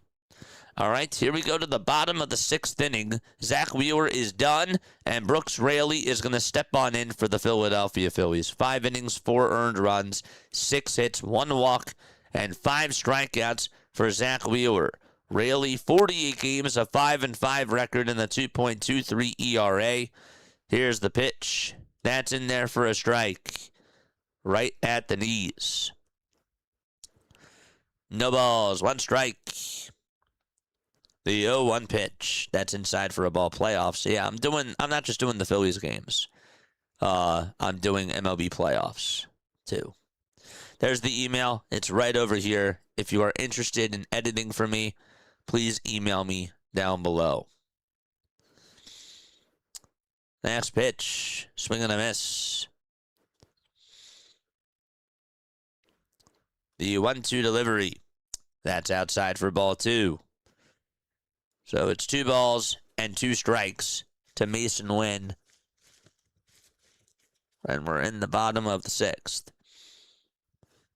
The 2-2 delivery. Swing and a miss. And Wynn is down on strikes. And there is out number 1.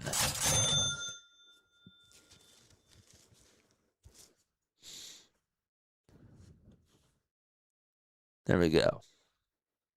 Nice. 1 out, bottom of the 6th. 5-1 Cardinals. The pitch. That's in there for a strike. It was a sweeper, thrown at 82 miles per hour. 10 seconds left on the pitch clock. The 0-1 delivery and a foul ball.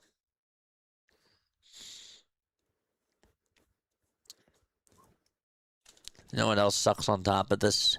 Allergies.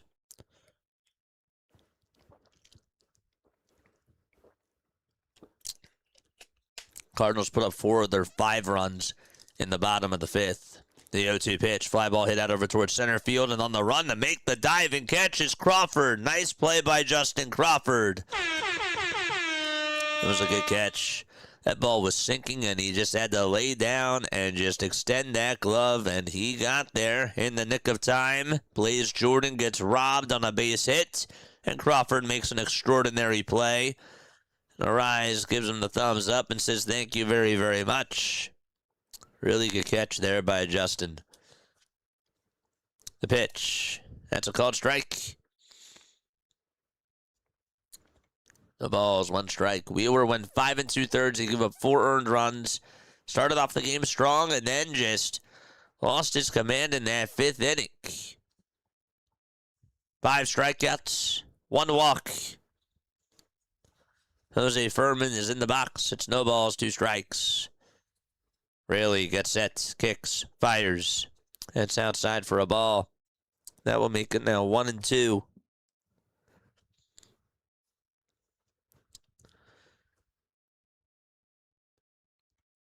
Herrera had an RBI single in the bottom of the 5th. Burleson had an RBI double, and Burleson actually had a 2-run double, and Walker had an RBI double.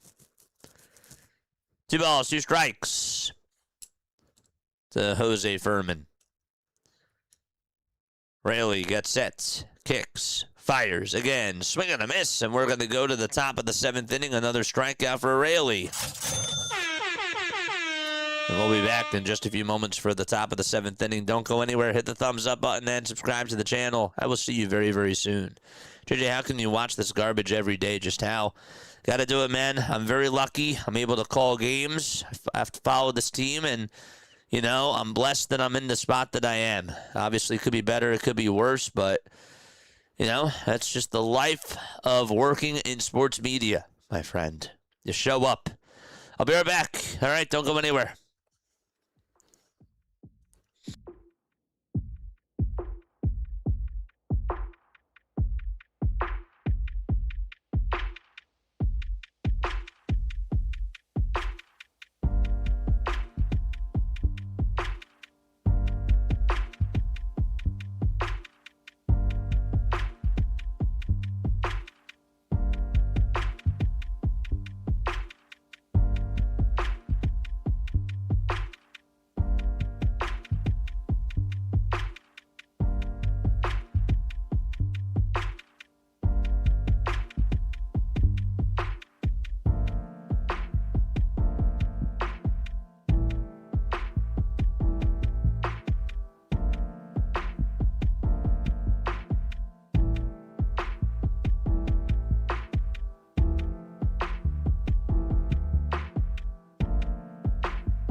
Time for us to go to the top of the 7th inning. Hedrick at Pool, thank you so much for the 250 joules for the laughing disco. I appreciate it.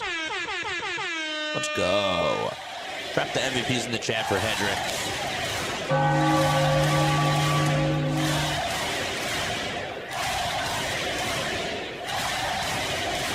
Here we go. Brian De La Cruz will pinch hit for the Phillies. Top of the 7th. The Phillies are down 5-1.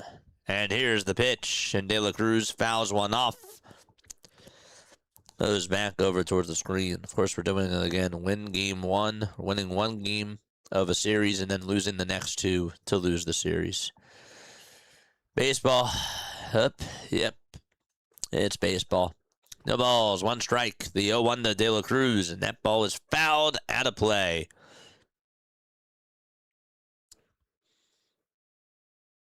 Archie, thank you so much, man. I appreciate you.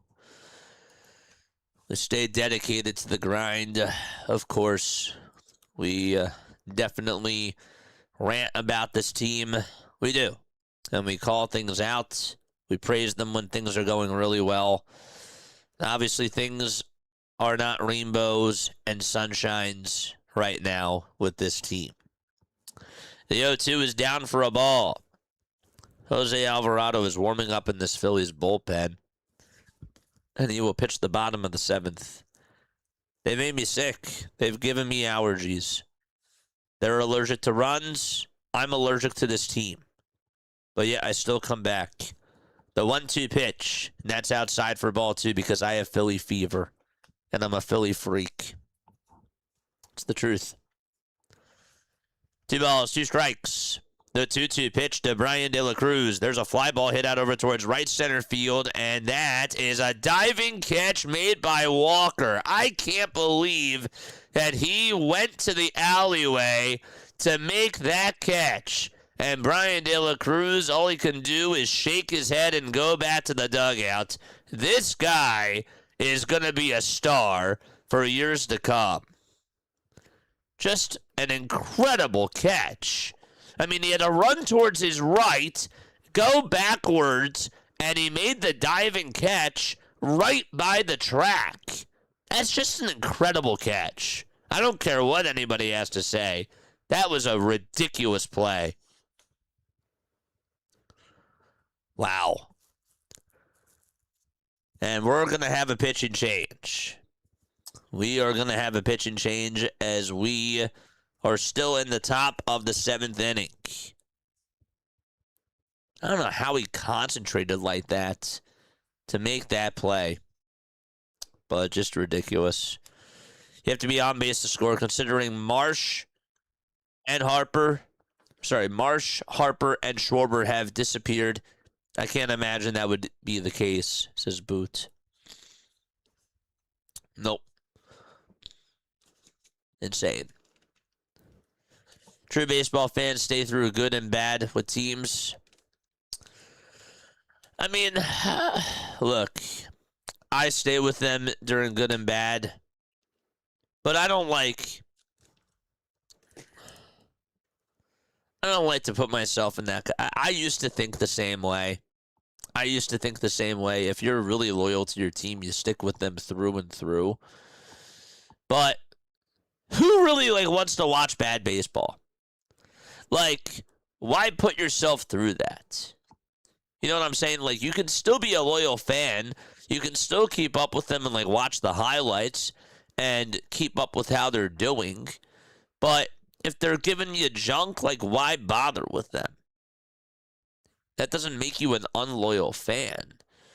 But what makes you, I think that what makes you a bandwagon fan is when you're tuning on in only when they're doing good. You know? There's some people that obviously want to turn them off right now, and I can understand that because they're doing really bad. But when they're just doing good, then that to me is a bandwagon fan. I don't know. That's the way that I see it, though. But when you constantly put yourself through the ringer to just watch this junk, why do that to yourself?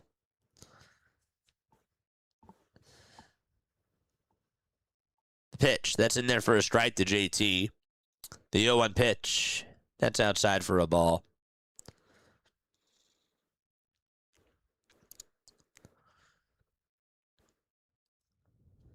So I get it. We've been through all the bad times together, for sure. Absolutely. Here's the pitch. That's a foul ball. JJ, do you still think that we make it to the playoffs? In your honest opinion? Yes. I do. I think we get in as a 6 seed. I do. The 1-2 pitch. It's down and inside for ball 2.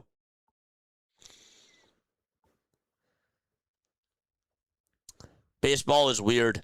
We had such a cold September in 2022, and yet we still snuck our way into the playoffs.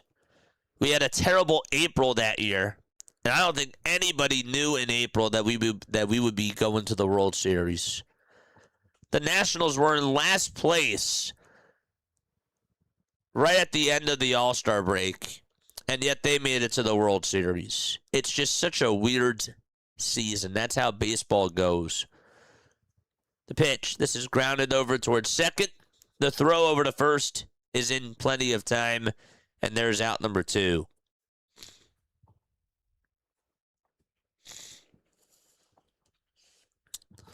We got trivia when we go to the bottom of the 7th inning, by the way, chat.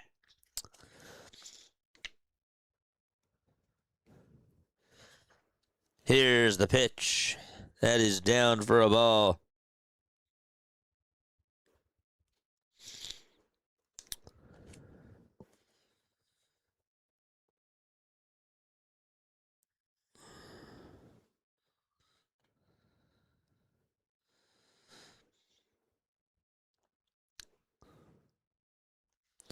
Pitch. That is taken for a strike. 1 ball, 1 strike. 1-1 is the count. Here's the pitch. That's in there for strike 2. Right at the knees. Earth Mystery, what's going on, buddy? Can't wait for Sixers Celtics. Yeah, it's going to be fun. NBA season is going to be wild. The 1-2 pitch to Alec Bohm, and that is down for ball 2. I will say that I will be doing as many Sixers games as I can, but that's also kind of going to be a little bit of my off season because I really haven't had an off season, you know? I'm still going to be doing Sixers games. I am. And I'm still going to obviously be doing Eagles games, but if I take off a little bit for some games, just don't be surprised. Jason, thank you so much for the Harper RBI double, for the $5 super chat for that, and for the $2 super chat with the Harper and the walk and the run scored. Thank you so much. 3-2 pitch to Bohm, and that is a foul ball. He just got a piece of it, and he stays alive. Thank you so much, my dude. Drop the MVPs for Jason in the chat.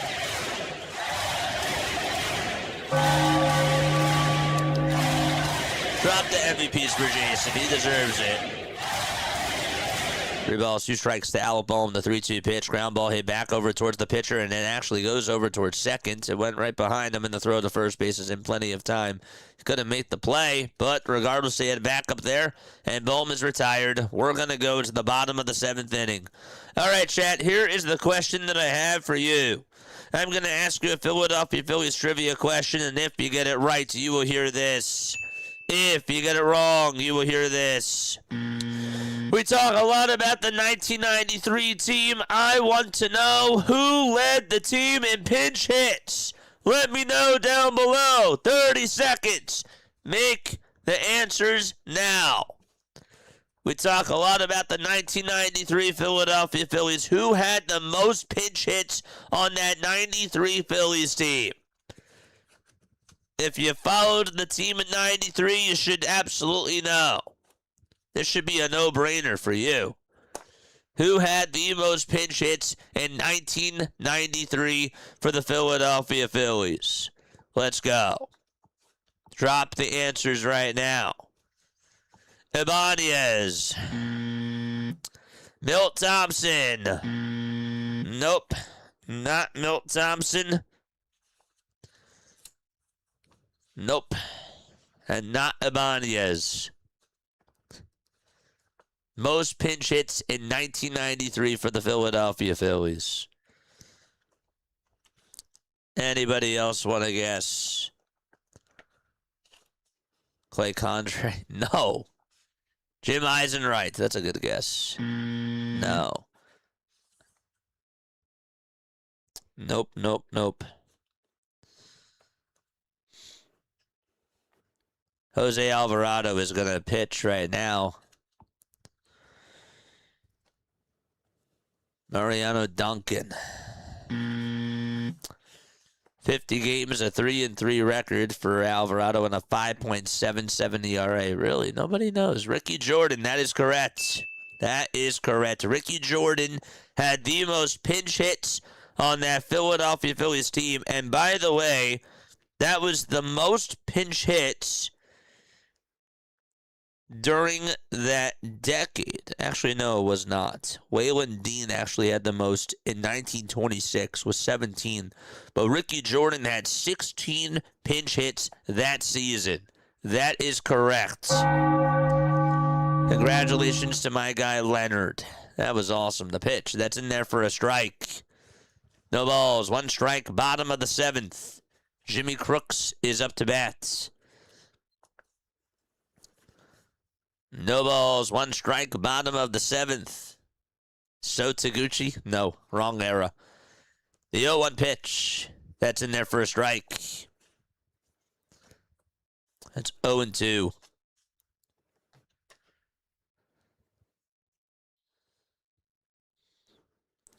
Alvarado kicks and delivers. Grounded over towards second. Picked up by Arraez. And he has to throw it over to first. And he gets out number 1.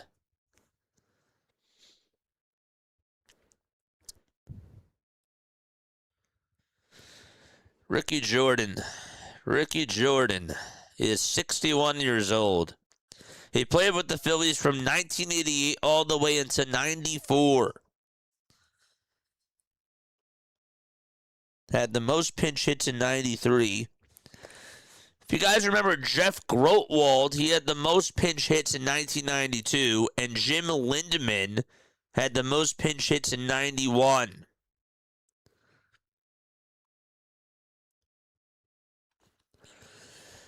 Here's the 1-0 pitch. And that is in there for a called strike at 95 miles per hour. The Cardinals, they took the lead in the bottom of the 2nd and made it 1-0 on a Nathan Church RBI double. And then Arraez tied things up on an RBI ground rule double in the top of the 4th inning. The 1-1 pitch, that is called a ball. And then in the bottom of the 5th against Zach Wheeler, Ivan Herrera had an RBI single. Alec Burleson had a 2-run double. And Jordan Walker had an RBI double. The 2-1 pitch, that is outside for ball 3.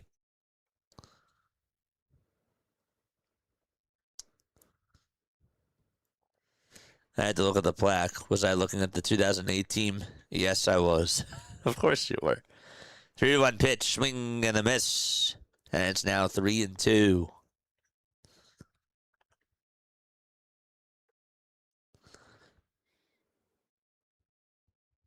What's up, Jordan? How you doing, buddy? Good to see you on here.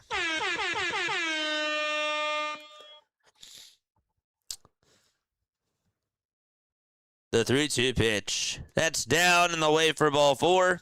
And there's a 1-out walk here in the bottom of the 7th inning. Oh, man. What's up, Denbrew? How you doing, buddy? I know. I'm so disappointed in this team, but they aren't even going to make the playoffs. Is it football season yet? I know, man. Trust me, I know. It's not a fun time. It's not a fun time. Ivan Herrera is up, and the pitch is up high for a ball. At least my October will be less stressful. One ball, no strikes. Alvarado kicks, fires, and the pitch is in there for a strike. And Weatherhold is now in scoring position. Just look at how the Cardinals are playing baseball. When they get men on base, they're not afraid to run. And they're getting guys into scoring position and playing how a baseball team should play. One ball, one strike. The 1-1 pitch. That's low for ball 2. 2 balls, 1 strike. Bottom of the 7th. And 1 out. Oh, man. Good to see everybody here. Thank you all so much for the love and the support. I really appreciate it. Weatherholt leads off over at second. Alvarado kicks and fires, and the pitch is in there for strike 2 at 97 miles per hour. We're not going to make the playoffs. 2 balls, 2 strikes. 1 out, bottom of the 7th. Runner over at second base. Alvarado kicks and fires again. And it's high for ball 3. What's up, Doc? Hope you're doing well, man. I was watching your stream yesterday. 3 balls, 2 strikes. 1 out, bottom of the 7th. 3-2 is the count. 10 seconds left on the pitch clock. The 3-2 pitch. That misses inside for ball 4. Now Alvarado allows a walk here. 2 runners on, 1 out, bottom of the 7th. Regardless if they win or lose, we are always on. It doesn't matter if the Philadelphia Phillies are on a 20-game losing streak. We're still here. And they could frustrate the heck out of me. We're still going to be doing games because we love this team. And, you know, it is what it is. Chase Sugart is warming up in the Phillies bullpen right now. We obviously gave a rant. We've been ranting for what feels like it's been the last 2 weeks. That stuff's not going away. It's not going away. The pitch. There's a ground ball base hit towards the right side. Alec Burleson. Just call him a Phillies killer. That's who he is. Throw's going to be made over to second, and the Cardinals are going to get another run on an RBI single by Burleson. Alec Burleson, so far in this series, I'm just going to read you these numbers, and you're probably going to vomit, but this man has had 5 hits. He has also driven in 6 runs. That's what he's doing. 5 hits in this series in a total of 10 at-bats. Jack with a $2 super chat. I really appreciate that. Cardinals have a manager. We have a watcher. All right. 1 out, bottom of the 7th. Caleb Cotham is going to go out there and have a word with Alvarado.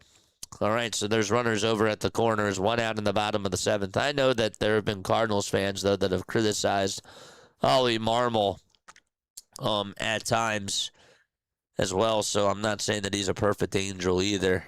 But thank you so much for the $2 super chat, Jack. I really appreciate it. 6-1, you called it.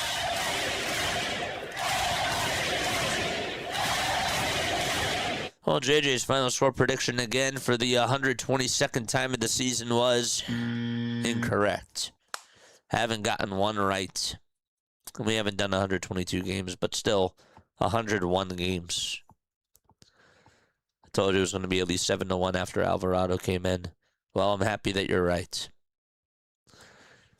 1 out, bottom of the 7th inning. 6-1. Pitch. That's up high for a ball. You're actually not right yet.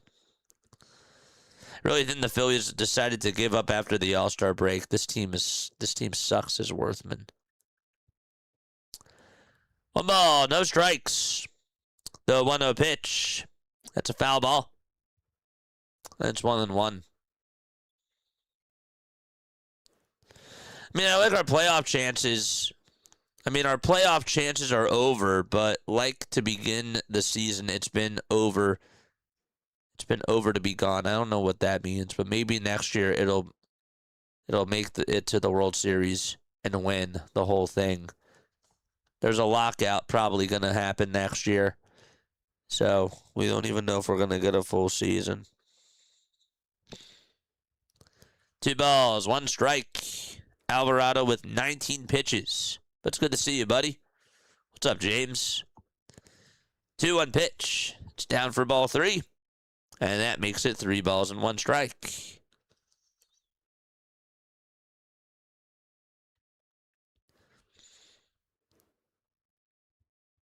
Three balls, 1 strike. A 3-1 pitch. It's a foul ball. This team sucks the nice way you could put it, JJ. What, do you want me to curse? Do you want me to cry?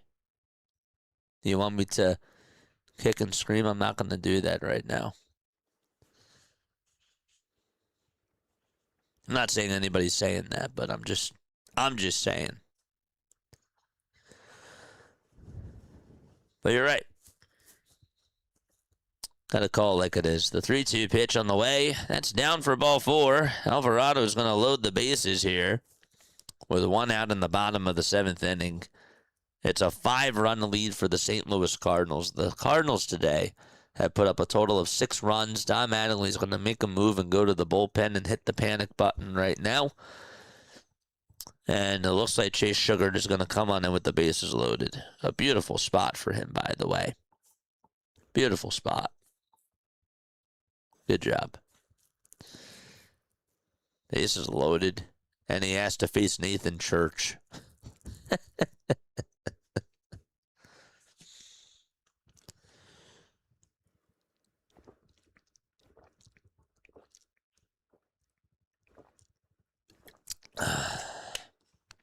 Walker's a stud, his boot. He is. He's a great player.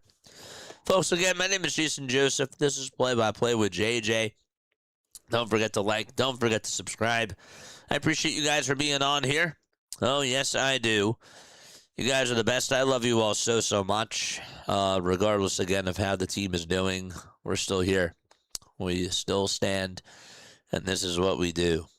But anyhow, thank you all again for all the love and the support. It really does mean a lot to me. We're going to have a lot of fun with the Sixers. We're going to have a lot of fun, of course, with the Philadelphia Eagles as well once their seasons begin. But tomorrow, we got the Phillies taking on the Minnesota Twins out in Iowa. That'll be the Field of Dreams game. I am really looking forward to that. As just a baseball fan, remember, I'm a baseball fan as well. But if you're a baseball fan like me, make sure that you guys are on for that Field of Dreams game because there's going to be some really cool things that happen during the pregame ceremonies that I'm not going to want to miss out on. But yeah, I will say this again too. We are obviously going to be covering the MLB playoffs. I am looking for an editor, okay?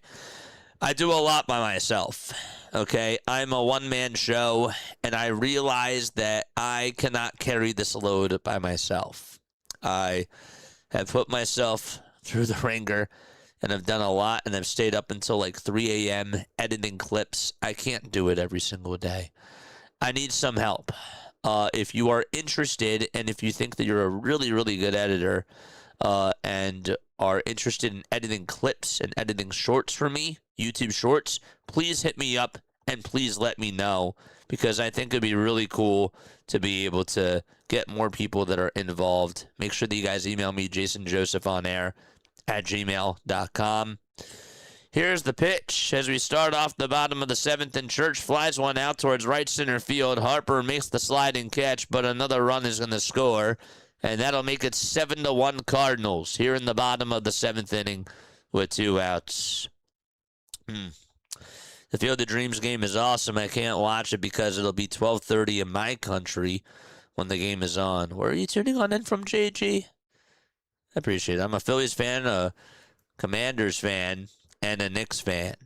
So you're hybrid all over the East Coast. I got to hear about how each fandom started. The pitch is taken for a ball. So you're a Washington fan, a Knicks fan, and a Phillies fan. How does that work? 1-0 pitch. Here it comes. Swing and a miss. Did Harper make you become a Phillies fan? Is that what it was?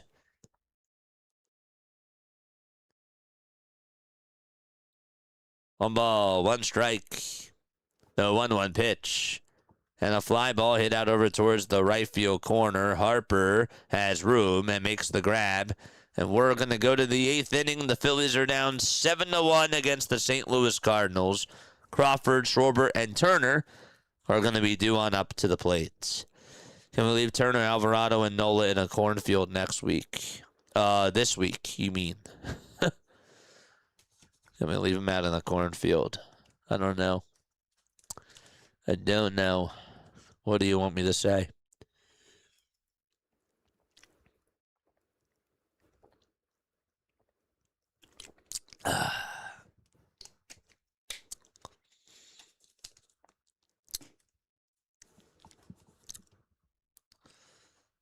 David, that's called confused.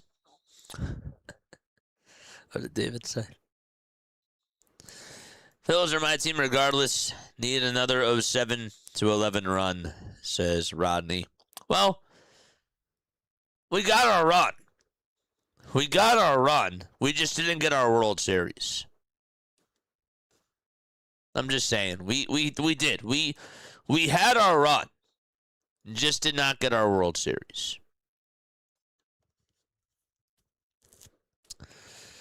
This is a tough team to watch, JJ. Yeah.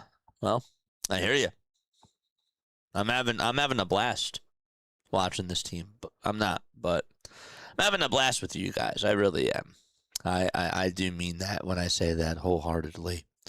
Don't forget, folks, my cutoff time today is 5:30. I'm going out for my birthday. I'm going out with my family. It's really important that I spend family time. I've sacrificed a lot doing this, but I need to spend time with my family. We're going out to dinner tonight, so my cutoff time is 5:30, and that is where I'm going to leave it. So, 4:26 p.m. Eastern Time as we go to the top of the 8th inning. Phillies are down 7-1 against the St. Louis Cardinals. Don't forget to like. Don't forget to subscribe. I always wanted to go to St. Louis to see Busch Stadium, of course. Top of the 8th, and Crawford will lead things off. And here's the pitch, and that is in there for a called strike.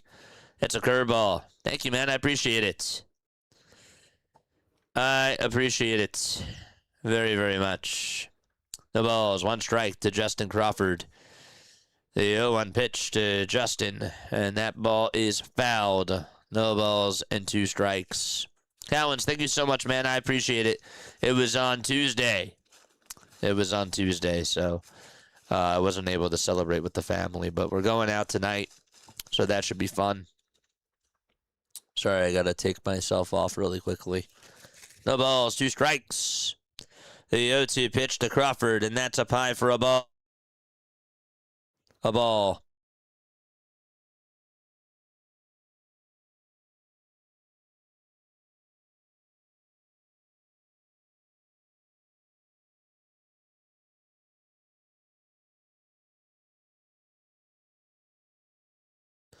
The 1-2. That's up high. That's actually down low. Excuse me for ball 2. JJ, check my last message. I didn't see your last message. It didn't come up on here, man. I apologize.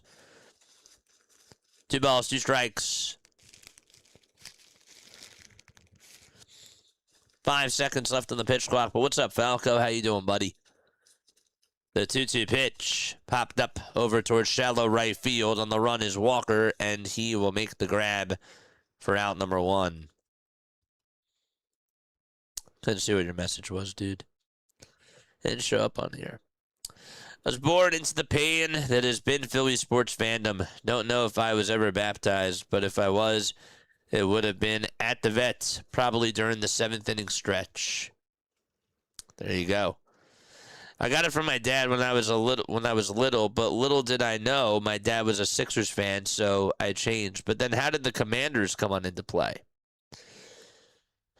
How did that happen? Here's the pitch. That's in there for a strike.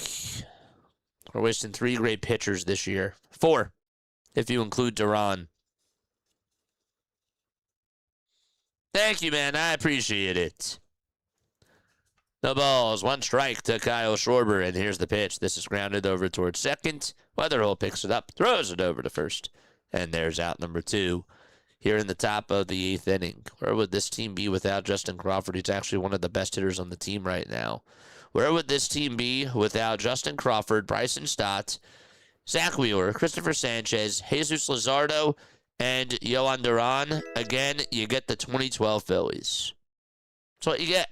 You get the 2012 Phillies without those guys right now. And Brandon Marsh at the very beginning of the season, too. The pitch. That's down for a ball. Kalani, thank you so much for the sub on YouTube. I appreciate it.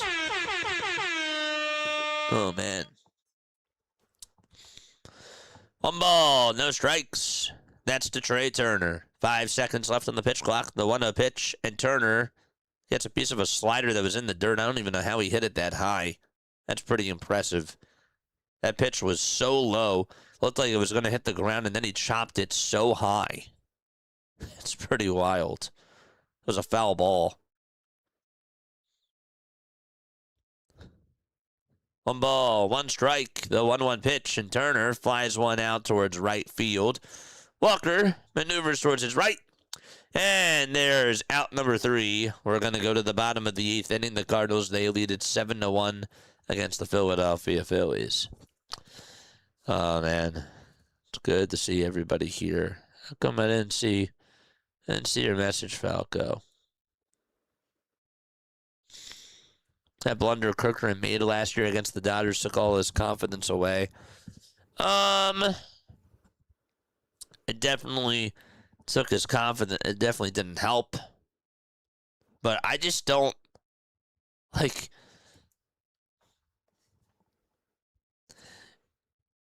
does this team even have the mental makeup? Like, does this go back, like, all on Orion Kirkring, or is this also on the scouting department? Is this on the analytics department? Is this on the medical staff? It's a colossal failure, chat. It's not just on the players. Like, you're seeing the results, and you're seeing, like, what's going on the field, but with what we're not seeing from everybody else, the stuff that's behind the curtain, it has to come out of the closet, right? Because those people are to blame too. The developmental pitching coaches and everything that goes on in the lower levels. Is this a result on them as well? Is my question. Are we not putting enough blame on the entire organization? We always talk every day, and we talk about Dave Dombrowski. We talk about Preston Mattingly. We talk about the organization, and we talk about, like, the people that are in front of the front office. But we don't go over everybody that's on the analytics team, everybody that's a part of the medical staff, the people that are in charge of the scouting department. We don't do that. And they deserve blame too. This is also a part of where this team is. They have to show that they have to be held accountable too. Because the product that we're seeing right now also impacts them. The ball is 2 strikes. Here's the 0-2 pitch from Sugart. That is called a ball. This umpire has just been so bad behind the plate. That should have been a strike. One thing I have to say, put this team in front office in the toilet. In the toilet. Flush it. Fire Middleton and Dombrowski and blow the bullpen up. Fire Middleton. Fire Middleton. That's not going to happen. The next pitch, that's a called strike 3. And that is out number 1. It's across the board failure from team ownership, management, players, and coaches. It's total failure. We see the players. We don't see what goes on behind the curtain. The pitch is in there for a strike. Everson Pereira is pinch hitting. And the 0-1 pitch, fly ball hit out over towards right center. That gets down for a base hit in front of Justin Crawford. The throw will be drawn over to second base, and Pereira gets on with an opposite field single.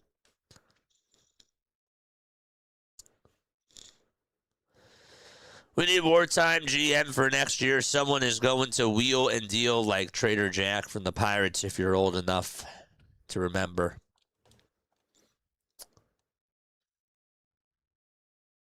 Feels like the Phillies have been stagnant waiting for the team to win. Meanwhile, a lot of other teams have improved dramatically. Here's the pitch to Crooks. That's going to hit him right on the shoulder. And there's 2 runners on and 1 out in the bottom of the 8th inning.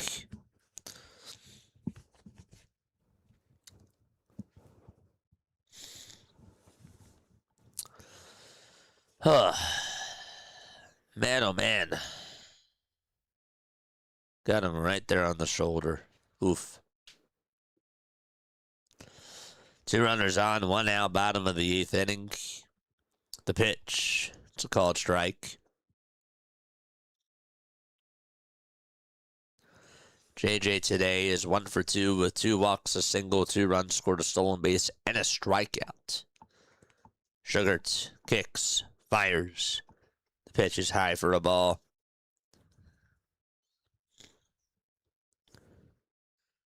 Phillies head of scouting department.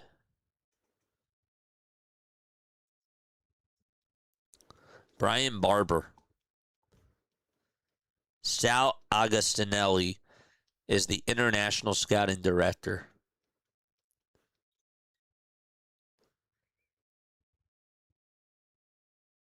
2 balls, 1 strike. The 2-1 pitch on the way. That's down for ball 3. Kaiser says players have failed. GM did his job acquiring Arraez and Raley at the deadline. No, he did not. He got Arraez. He got Raley. That was all good. But still didn't get a right-handed bat. And still didn't get another starting pitcher. He knew that that was going to be a problem. And he didn't address anything in the offseason. He ran it back. It's all on him.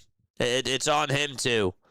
We can point the finger at every single player, at every single person, but ultimately, at the end of the day, it's a whole entire failure from the organization. That's why they are where they are right now. 3-2 pitch, and that is in there for strike 3. And Sugart is able to record another strikeout against J.J. Weatherholt. So there you go. Here we go. Okay. JJ, if the Phillies don't make it to the playoffs this year for whatever reason, is there another team you'd root for to win the World Series? And if so, who would it be? The pitch is down for a ball. Probably not. I wouldn't really root for. I would root for the players. I'd root for the players. If there's any specific team, maybe Milwaukee, maybe Boston. I don't know. That's a good question. 1-0 pitch. And that is in there for a strike.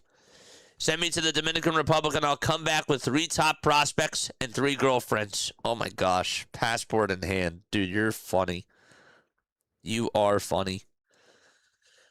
1 ball, 1 strike, the 1-1 pitch. And a fly ball hit out over towards straightaway center field. That ball is going to go back towards the track, and Crawford makes the catch. He's been playing really good out in center field today. Another nice catch by Justin Crawford, and we're going to go to the 9th inning. It's a 7-1 Cardinals lead. Harper, Arraez, and Stott are due on up to bat. I'm going to take one more step off. I will be back in just a few moments. Don't go anywhere.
All right, chat. Time for us to go to the top of the ninth inning. The Phillies do trail 7-1.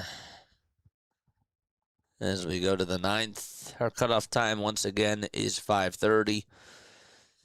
So Harper is up to bat. White batting gloves for Bryce. Castellum is going to kick and fire, and the pitch swing and a miss.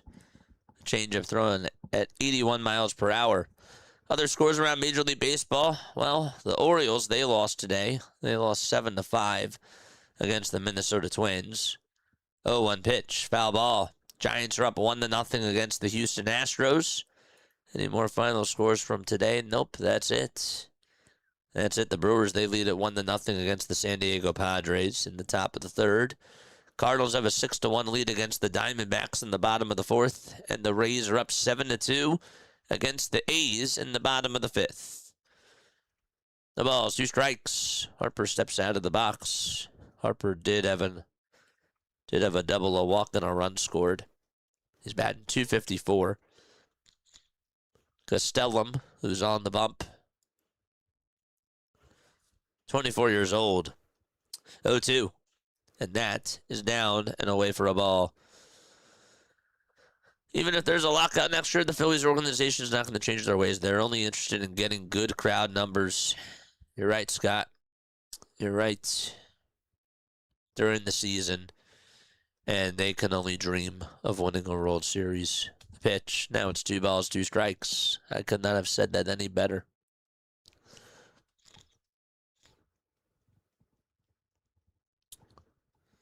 The 2-2 pitch. And it's outside for a ball. Don getting blamed for trash players. See, amazing how it's always the manager's fault while the players take no accountability. Guess baseball truly has changed like basketball and football. I mean, Doug, he deserves blame too. I mean, it's an organizational failure. The 3-2 pitch is outside for ball 4. Raley is your 8th inning guy. Raley's your 8th inning guy, and for some reason he doesn't like to go to him in the 8th inning, even though they got him at the deadline to be an 8th inning guy. I don't want to get started on this. The pitch is outside for ball 4. There's a walk. But he definitely deserves blame too. Even pulling Christopher Sanchez out yesterday, shouldn't have done that. He was pitching really well. He had 89 pitches. Didn't even get to 100 pitches. That's on him. The ball's 1 strike. Top of the 9th inning. Against the Dodgers, the man pulled Brandon Marsh with bases loaded, and Marsh was your hottest hitter, and he puts in Edmundo Sosa. Is that not his fault? Of course it is. Pitch, flied out over towards center. The catch is made, and there's out number 1. But it's also on the players, too, and it's on the GM. But Don Mattingly is definitely not off the hook. Bryson Stott is up to bat. He's 1 for 3 with a single in the second. And here's the pitch. That's a foul ball, and it goes on out of play. Who walked again, JJ? Harper.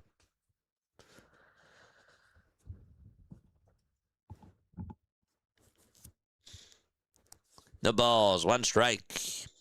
The pitch to Stott. That's a foul ball. Goes over towards the Cardinals dugout. So it makes it 0-2 to Bryson.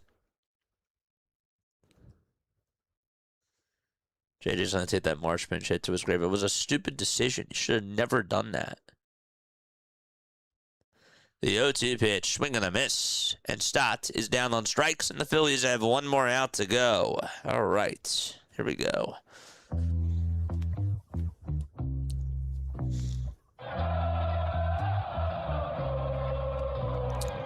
Here comes Brian De La Cruz. He's up to bat. Thank you, Jason. I appreciate the $2 super chat. I really do.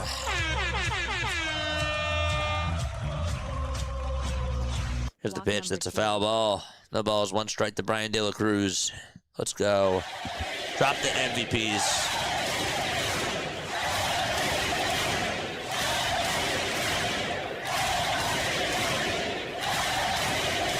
The balls, 1 strike to Brian De La Cruz. Castellum on the bump, and the 0-1 pitch, swing and a miss. And the Phillies are down to their final strike. Oh, man. 7-1, top of the 9th inning, 2 outs, runner over at first. 5 seconds left on the pitch clock, and the 0-2 pitch, swing and a miss. And Brian De La Cruz chases after a changeup that was not even close. And the Phillies lose the series against the St. Louis Cardinals by a final score of 7-1. And, well, the Phillies lose 2 out of 3 out in St. Louis, and they continue the slide. Right now, the Diamondbacks are down 6-1. The Phillies, technically speaking, are half a game out of the wild card spot now. That's where they are. They're half a game out of the wild card spot right now. The Padres would technically be in, like right now at this moment in time. That's where the Philadelphia Phillies are. They would be out of the playoffs. Crazy. Absolutely wild. Well, chat. All right.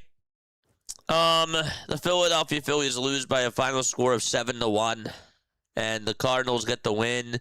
Kyle Leahy gets his 8th win of the season. Zach Wheeler gets his 4th loss of the season, and the Cardinals take 2 out of 3. So here's what's going to happen, chat. First and foremost, drop 1 word to describe that game down below. And then I will say this. We're going to take a 3-minute step off. We'll do a short post-game show because there's things that I do have to get off my mind. And there's things that I would actually like to say that I don't think I've said at all this year. We have time, and that's what we'll do. So, 1 word to describe that game down below. Trash, says David. Rough. Ouch. Poop. Frustrating. Numbing. Yeah, numbing is an interesting one as well. All right. Good day. Yeah. The Phillies are right now out of the playoffs. It's crazy. All right. We'll be back for a little post-game show. We're not going to be on for too long. All right. But we'll do a little post-game show. And I will see you all very, very soon. Don't go anywhere. We'll be right back.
Graduated from Rowan University in the spring of 2022 with a sports communication and media degree.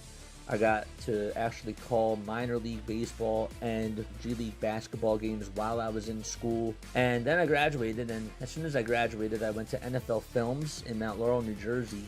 And as much as I loved that experience, I miss putting on the headsets. I decided, you know what, talk is cheap. I have a laptop that's in my house, and so 21 months later, here we are, still on YouTube, calling games and building an incredible, loving community on here with the people that I call my Philly freaks with a capital P and a capital H. We go live for every single Phillies, Sixers, and Eagles game, and we do it like old school radio play-by-play style. I'm Jason Joseph, and this is Play-by-Play with JJ. I showed a swung on barrel out to right field. Bye-bye baseball. That baby is long gone.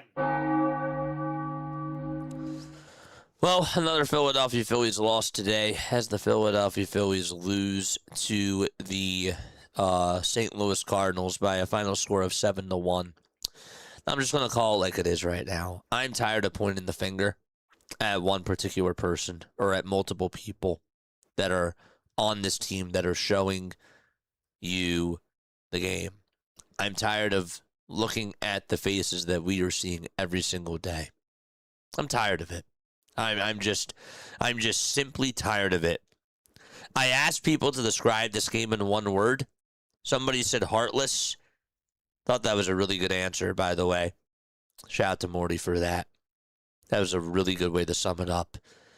And everything else, I mean, just a lot of negative words. Condemnable, garbage, pitiful, and so many other things. Abusive, for sure.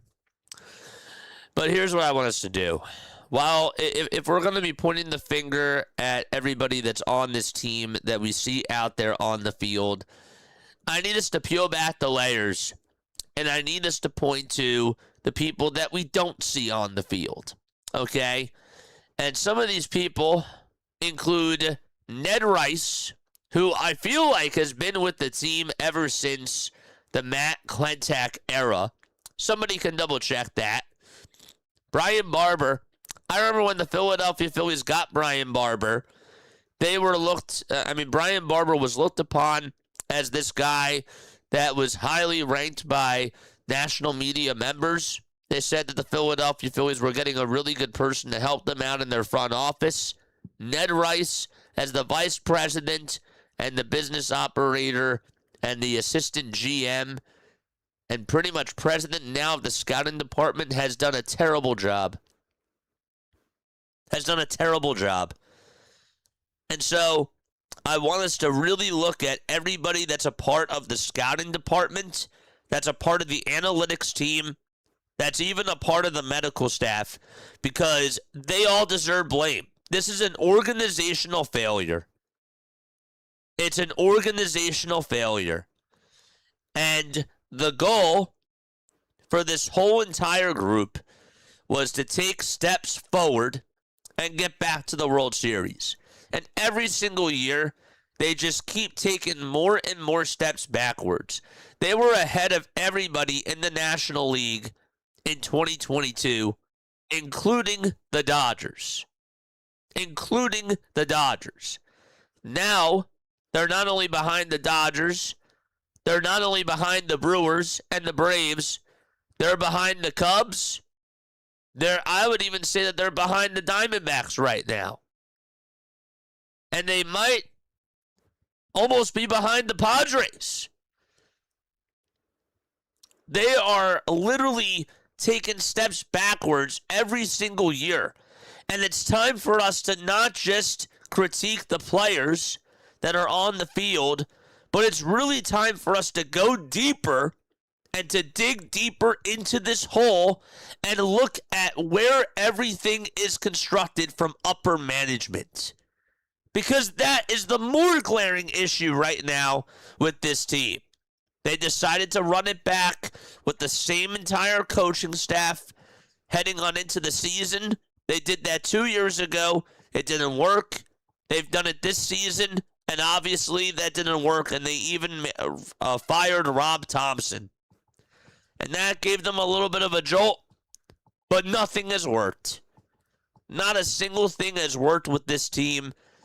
And I am sick and tired of these guys who are in the front office thinking that everything is fine on the field when clearly it seems like that you question yourself and you ask them, are they even watching the game?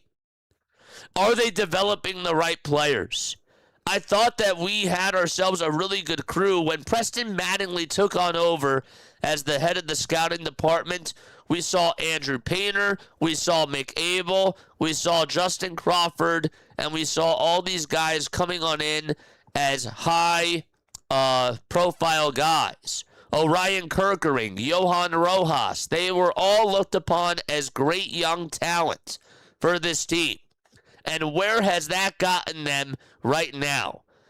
This was supposed to be a team that was supposed to have not only top-heavy guys when this thing started, but they were supposed to have an extended window, an extended future. And the future is looking gray. It's looking absolutely gray. There's a lot of gray clouds in the sky right now. Aiden Miller was supposed to be a really good player, and obviously he continues to have back issues, and that's a problem. Gabriel Rincones Jr., another guy that we saw in spring training that we heard is going to be a great player for this team. Where has it been? Rafael Marchand. Like, I can go into so many different names, and I can tell you all these different people that we were told were supposed to be really good players and good pieces for this organization, and they have not panned out. Now, Crawford has actually been playing pretty good. I'm not going to put the blame on Justin Crawford because Crawford has been great. But if Justin Crawford is your only guy that's panning out, while Painter has looked better, it just has not looked good at all. It has not looked good, and you have not been able to develop high talent, and that's why, again, when I look at this team and I look at their minor league development system and I look at how they manage and how they get everybody on this roster, how much they pay for these guys, it sucks. It absolutely sucks that we are in this spot, and the blame needs to go more so over there now. Not saying that the players shouldn't be held accountable, because obviously they should, but this is a much deeper problem than just what you're seeing on the field. It goes into the Ned Rices. It goes into the Brian Barbers. It goes to the Kevin Greggs. It goes to the Jorge Verlandias as well. It does. It goes to all of those people. It's not just Dave. These people all work under Dave and under this organization, but they are not doing their jobs correctly. And that is a huge problem. It's a huge problem. And that's where I really want us to have our focus shifted on during this post-game show. I could care less about this game. Zach Wheeler didn't have a good outing today. That wasn't good. But I'm not going to fully just blame Zach Wheeler. But guess what? He did not have a good fifth inning. That was not a good fifth inning at all whatsoever. That's not on Don Mattingly right there. On Zach Wheeler's performance. That's on Zach Wheeler. I'll say that. Okay?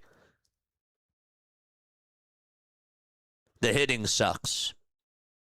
The bats are very tight. They're not executing well. They're not playing small ball. Do you know why the Cardinals won this game today? Because they put the ball in play, and because they played small ball. That is why they won this game. And you've gone back to your old ways where you're not even showing bunts. You're not working up the pitch counts. The only guy that's doing that now is Bryson Stott. That's it. He's your only guy that's able to work up pitch counts. If you want me to blame Kevin Long too, I've been blaming Kevin Long for a while. I've been blaming him. I'm tired of pointing the finger at the guys that we've been pointing the finger at, and now it's time to start pointing the finger at the higher ups. It's been time. We haven't really been doing that, and it's their time to shine now. It's their time to shine right now. All those people have to be called out because we can question if they even watch the games because clearly this team stinks. And we were promised that we were going to have a brighter future. This future is not bright. Do I like Francisco Renteria? Yes. Do I think that he can be a great ball player? What do I know? Gage Wood, same thing. I don't know. He's looking great with where he's been right now. But I don't know if he's going to be a good player. I don't trust this organization. They're not the Dodgers. They're not they're not like the Chicago Cubs or even the Marlins, who develop really, really good young talent. Their international talent has sucked. It's been so bad. We don't really have a good international scouting department. How many times have we said that? Plenty of times. But this is why. This is another factor as to why you are where you are. We don't have a San Antonio Spurs for baseball where we can just develop young talent and have good overseas people that are in charge to be able to build a dynasty. Even Howie Roseman, like, look at the Philadelphia Eagles. Their scouting department is so good. They are so good at seeing young talent and figuring out how to develop linebackers and how to actually put people in positions to succeed and take over when certain players retire. They have a system that's in place. What is this system? There is no system for the Philadelphia Phillies. There is no system. Who's in place when Zach Wheeler retires? You don't have anybody.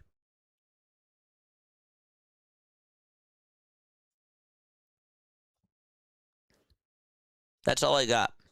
Did you really want me to analyze this game? What else do you want me to say? What else do you want me to say about this game that I haven't learned? It's been the same problems.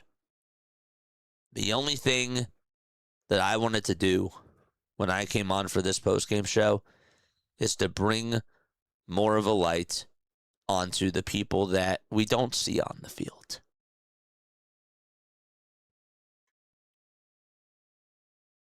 Everybody that has a piece of stake into this team deserves blame. Sam Folt as well. Another guy. Another one. The guy that's the president of the baseball operations. What does he do? What does Sam Folt do?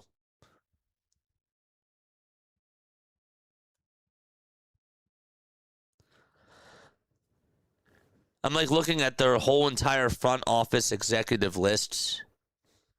I see vice president of the human resources, like all these people that are just on this page that I see.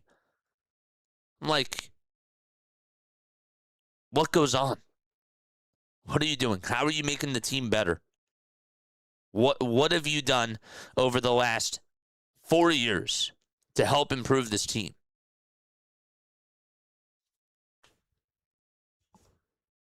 That's where I am. That's where I am with the Philadelphia Phillies. And it's such a dark cloud that's over all of our heads.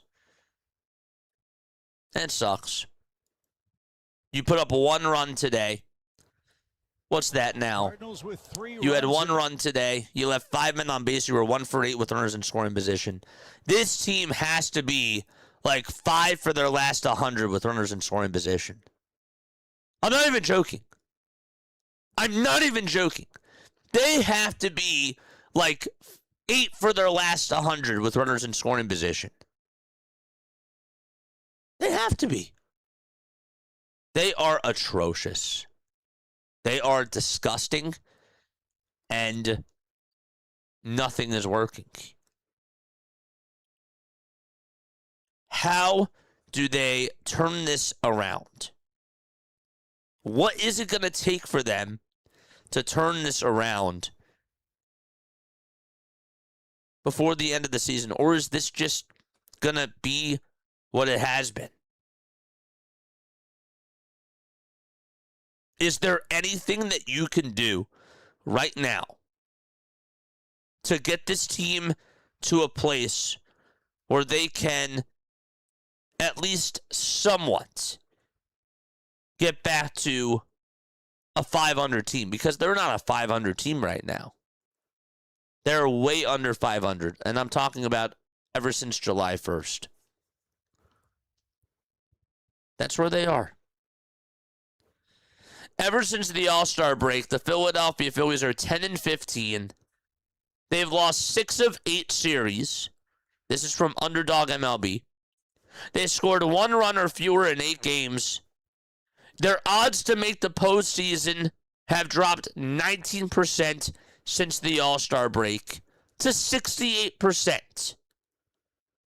I'm going to read that one more time. Their odds to make the postseason have dropped 19% since the All-Star break. And they're now at 68% to make it to the playoffs.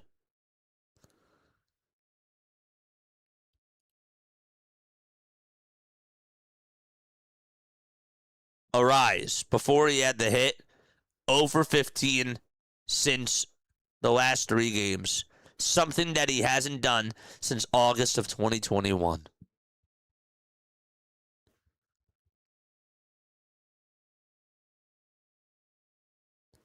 This team is so bad at situational hitting. So many left on base every single game. So many games lost by 1 run, says Aaron. These are supposed to be veteran hitters, some of the best in the league. They've come up short almost every single opportunity.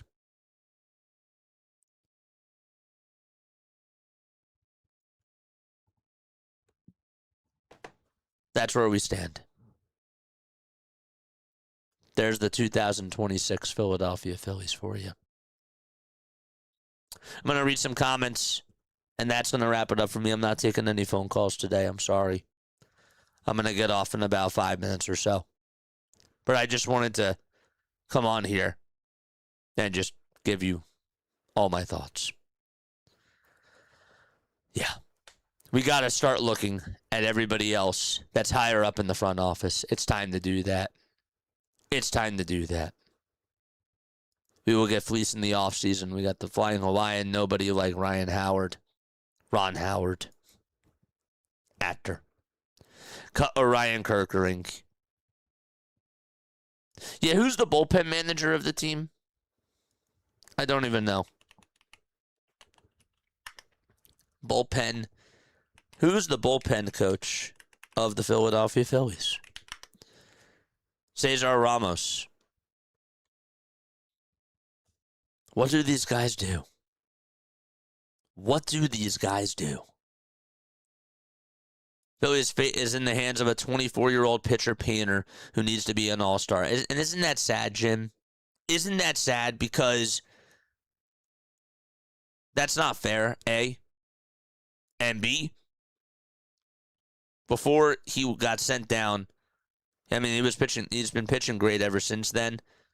But the Philadelphia Phillies said goodbye to Ranger, and they put a lot of stock into this guy. And wrongfully so. They should have kept Ranger.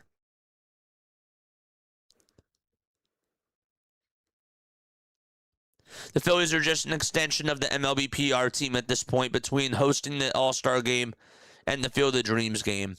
It's all smoke and mirrors, boot. RB was telling me, JJ, the only reason why that they brought Kyle Schwarber back was for the home run derby. Is he right? He gave him that. They gave him that 5-year long extension. Is that just because of it's the home run derby?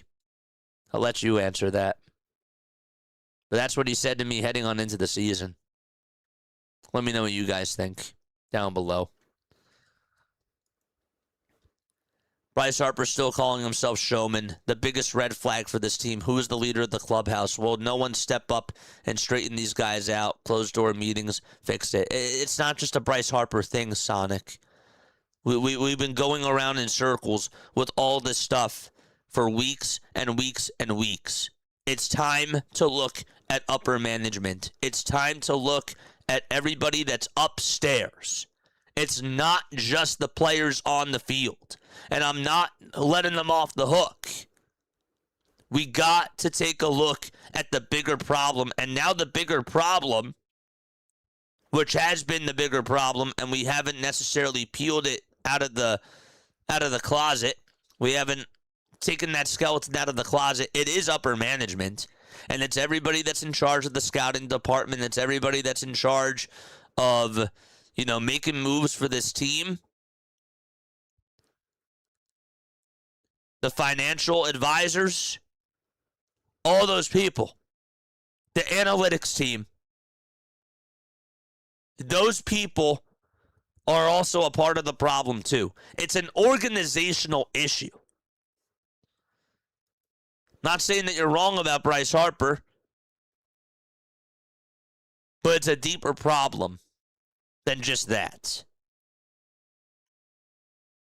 Wheeler said he wasn't feeling well, and they used him anyways. This is the team that we have now. If we are going to win anything, these guys are going to have to get on the same page and look at themselves in the mirror to do better. They don't look into the mirror. They don't do that. It's what it is. It is what it is. It's crazy. We had Abel to replace Wheeler. We had Mick Abel to replace Zach Wheeler. That's just disgusting. I bet I can rebuild the Phillies way better than everyone in this organization, says Callie. It's just disgusting that this is where we are. It is August 12th. Here I am, not even talking about the players on the field on August 12th of 2026.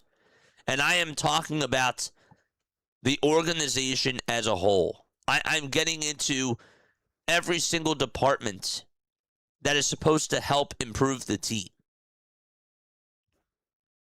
The recruitment process, the scouting department, the people that are in charge of drafting, the people that see free agency,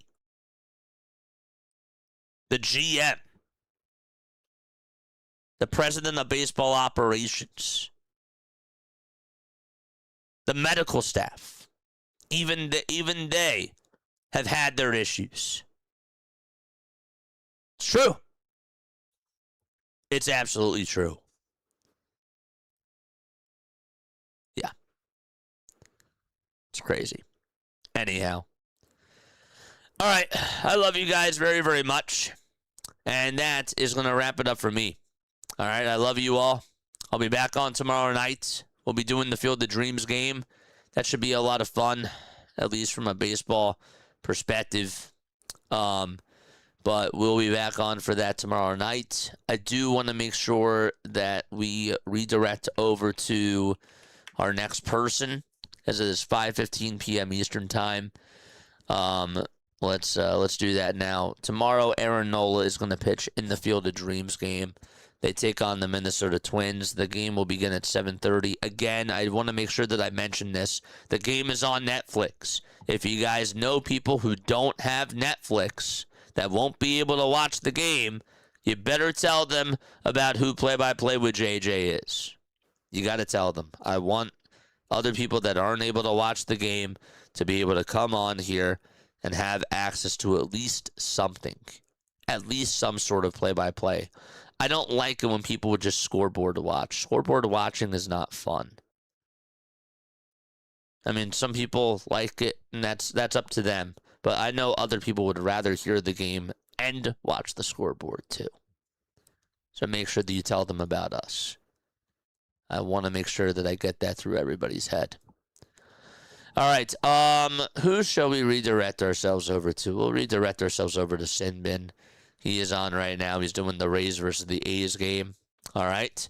That's going to wrap it up for me. I love you guys. Lila Tove, have a great rest of your night. The Phillies are 4 for 26 with runners in scoring position in their last 3 games. I'm going to leave you with that. That's a mic drop. See you later. Adios.